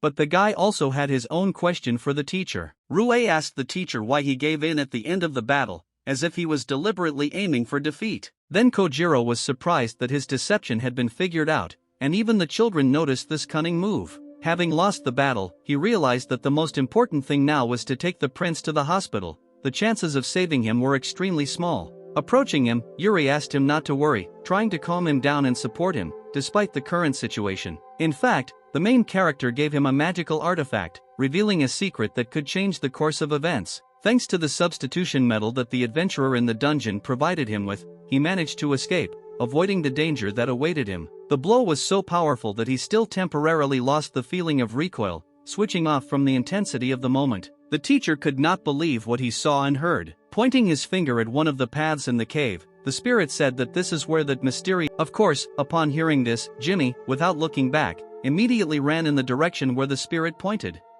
The teacher was ready to accept any punishment. He only asked to give him a chance to tell how it all came to this. It turned out that in that room there was a dark sword of the demonic abyss. A second later, the man fell to the floor, as if overcome by acute pain. Lona could not understand what was wrong, because she was treating, but the temperature continued to rise. After some time, the man felt better. The temperature is not going down because of this, Ryuuou said, pointing to the teacher's body. As it turned out, the man had the mark of a slave. Ryuuou noticed that he was not just a slave, because the seal was made in the wrong sequence. The man said that the guy was great, because he understood that this mark is prohibited by royal decree, being an illegal seal of slavery. Therefore, today he will force the spirit to realize once and for all who the true chosen one of fate is here. As it turned out, he has a 7-year-old daughter, but a year ago she fell ill with an unknown disease. His symptoms were the same as those of his wife who died several years ago. Many doctors were unable to cure his daughter. She was weakening day after day. Then 2 men came to him, offering a special magical item to alleviate the disease. In return he had to carry out several assignments.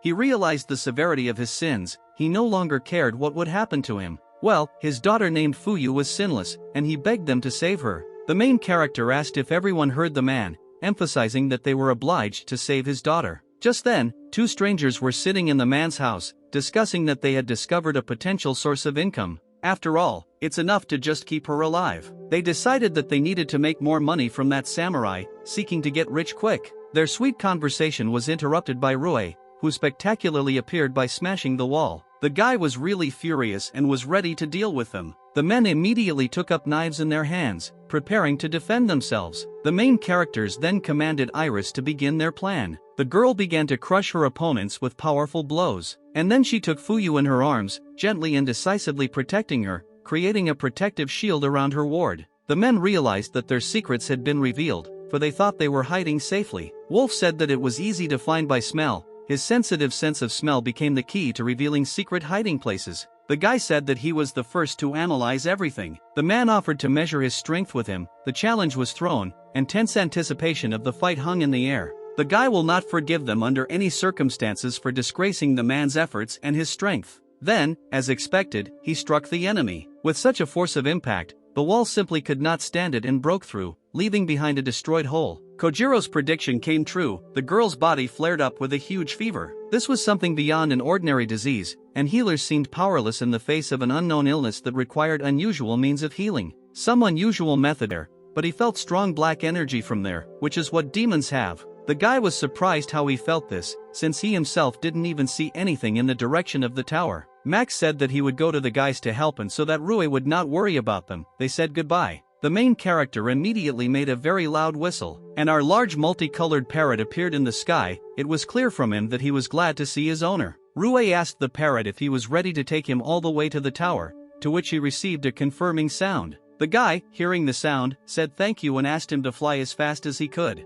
and they flew towards the tower, not even knowing who was there. Prince Yuri and Jackson were sitting inside a barn at that time. Jackson was very interested in what was happening there in the palace, to which Yuri replied, no matter how much they wanted to find out, they were still far from the palace. The guy in the helmet still went on about the palace and how he misses him. He said how I wanted to go home to a warm bed and delicious food and immediately noticed. When they came here, the prince became very thoughtful, he just sat and thought, and Jackson was worried that he was not eating anything. And suddenly they heard footsteps, which made Yuri very worried, and asked Jackson if footsteps were approaching them. The guy answered something similar to this, and you could hear that there was definitely more than one person here. And they stopped, right in front of the barn, most likely they thought that there was someone inside. Jackson opened the lid of the underground passage and said that if the prince heard something wrong, he had better run away without thinking about it. The guy closed the lid and wondered how the demons found them so quickly. He prepared for battle and took out his sword. He was ready to protect the prince at any cost. Having prepared himself mentally, he sharply opened the door, while simultaneously preparing his sword.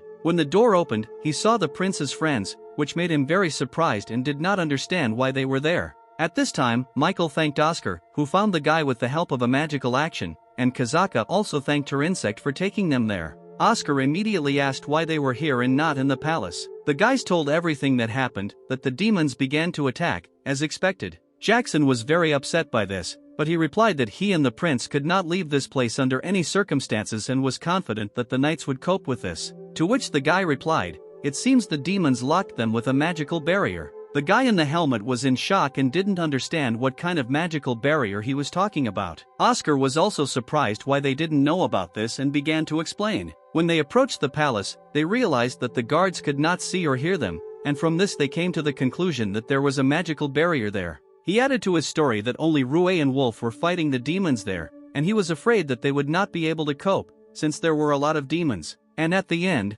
Oscar asked them to help with the destruction of the barrier. And at that moment Yuri came out of the barn, asking if what the guy said was true. Oscar answered yes, and the only solution to this problem was to destroy the barrier. The prince asked them to go inside to continue their discussion. For them, this situation was worse than expected and they all tried to think of a solution. Oscar turned to the prince with the words that no one except him knew how to get into the palace. After Yuri's words, the guy's face instantly changed. The prince admitted that he could not help them in any way and this was not his decision. The guys did not expect such an answer and began to convince the prince, because they knew that the battle with the demons would become even fiercer. When Yuri advised them to run away from here, Michael became very angry. Jackson noticed this and immediately warned him that he would not let him get closer to the prince. This was his job, so the guys should understand him. Michael told him to shut up and remembered how they once helped Jackson. And he turned to the prince in the same way, wondering how he didn't care about everyone else. And the guy with the helmet, seeing that Michael was becoming uncontrollable,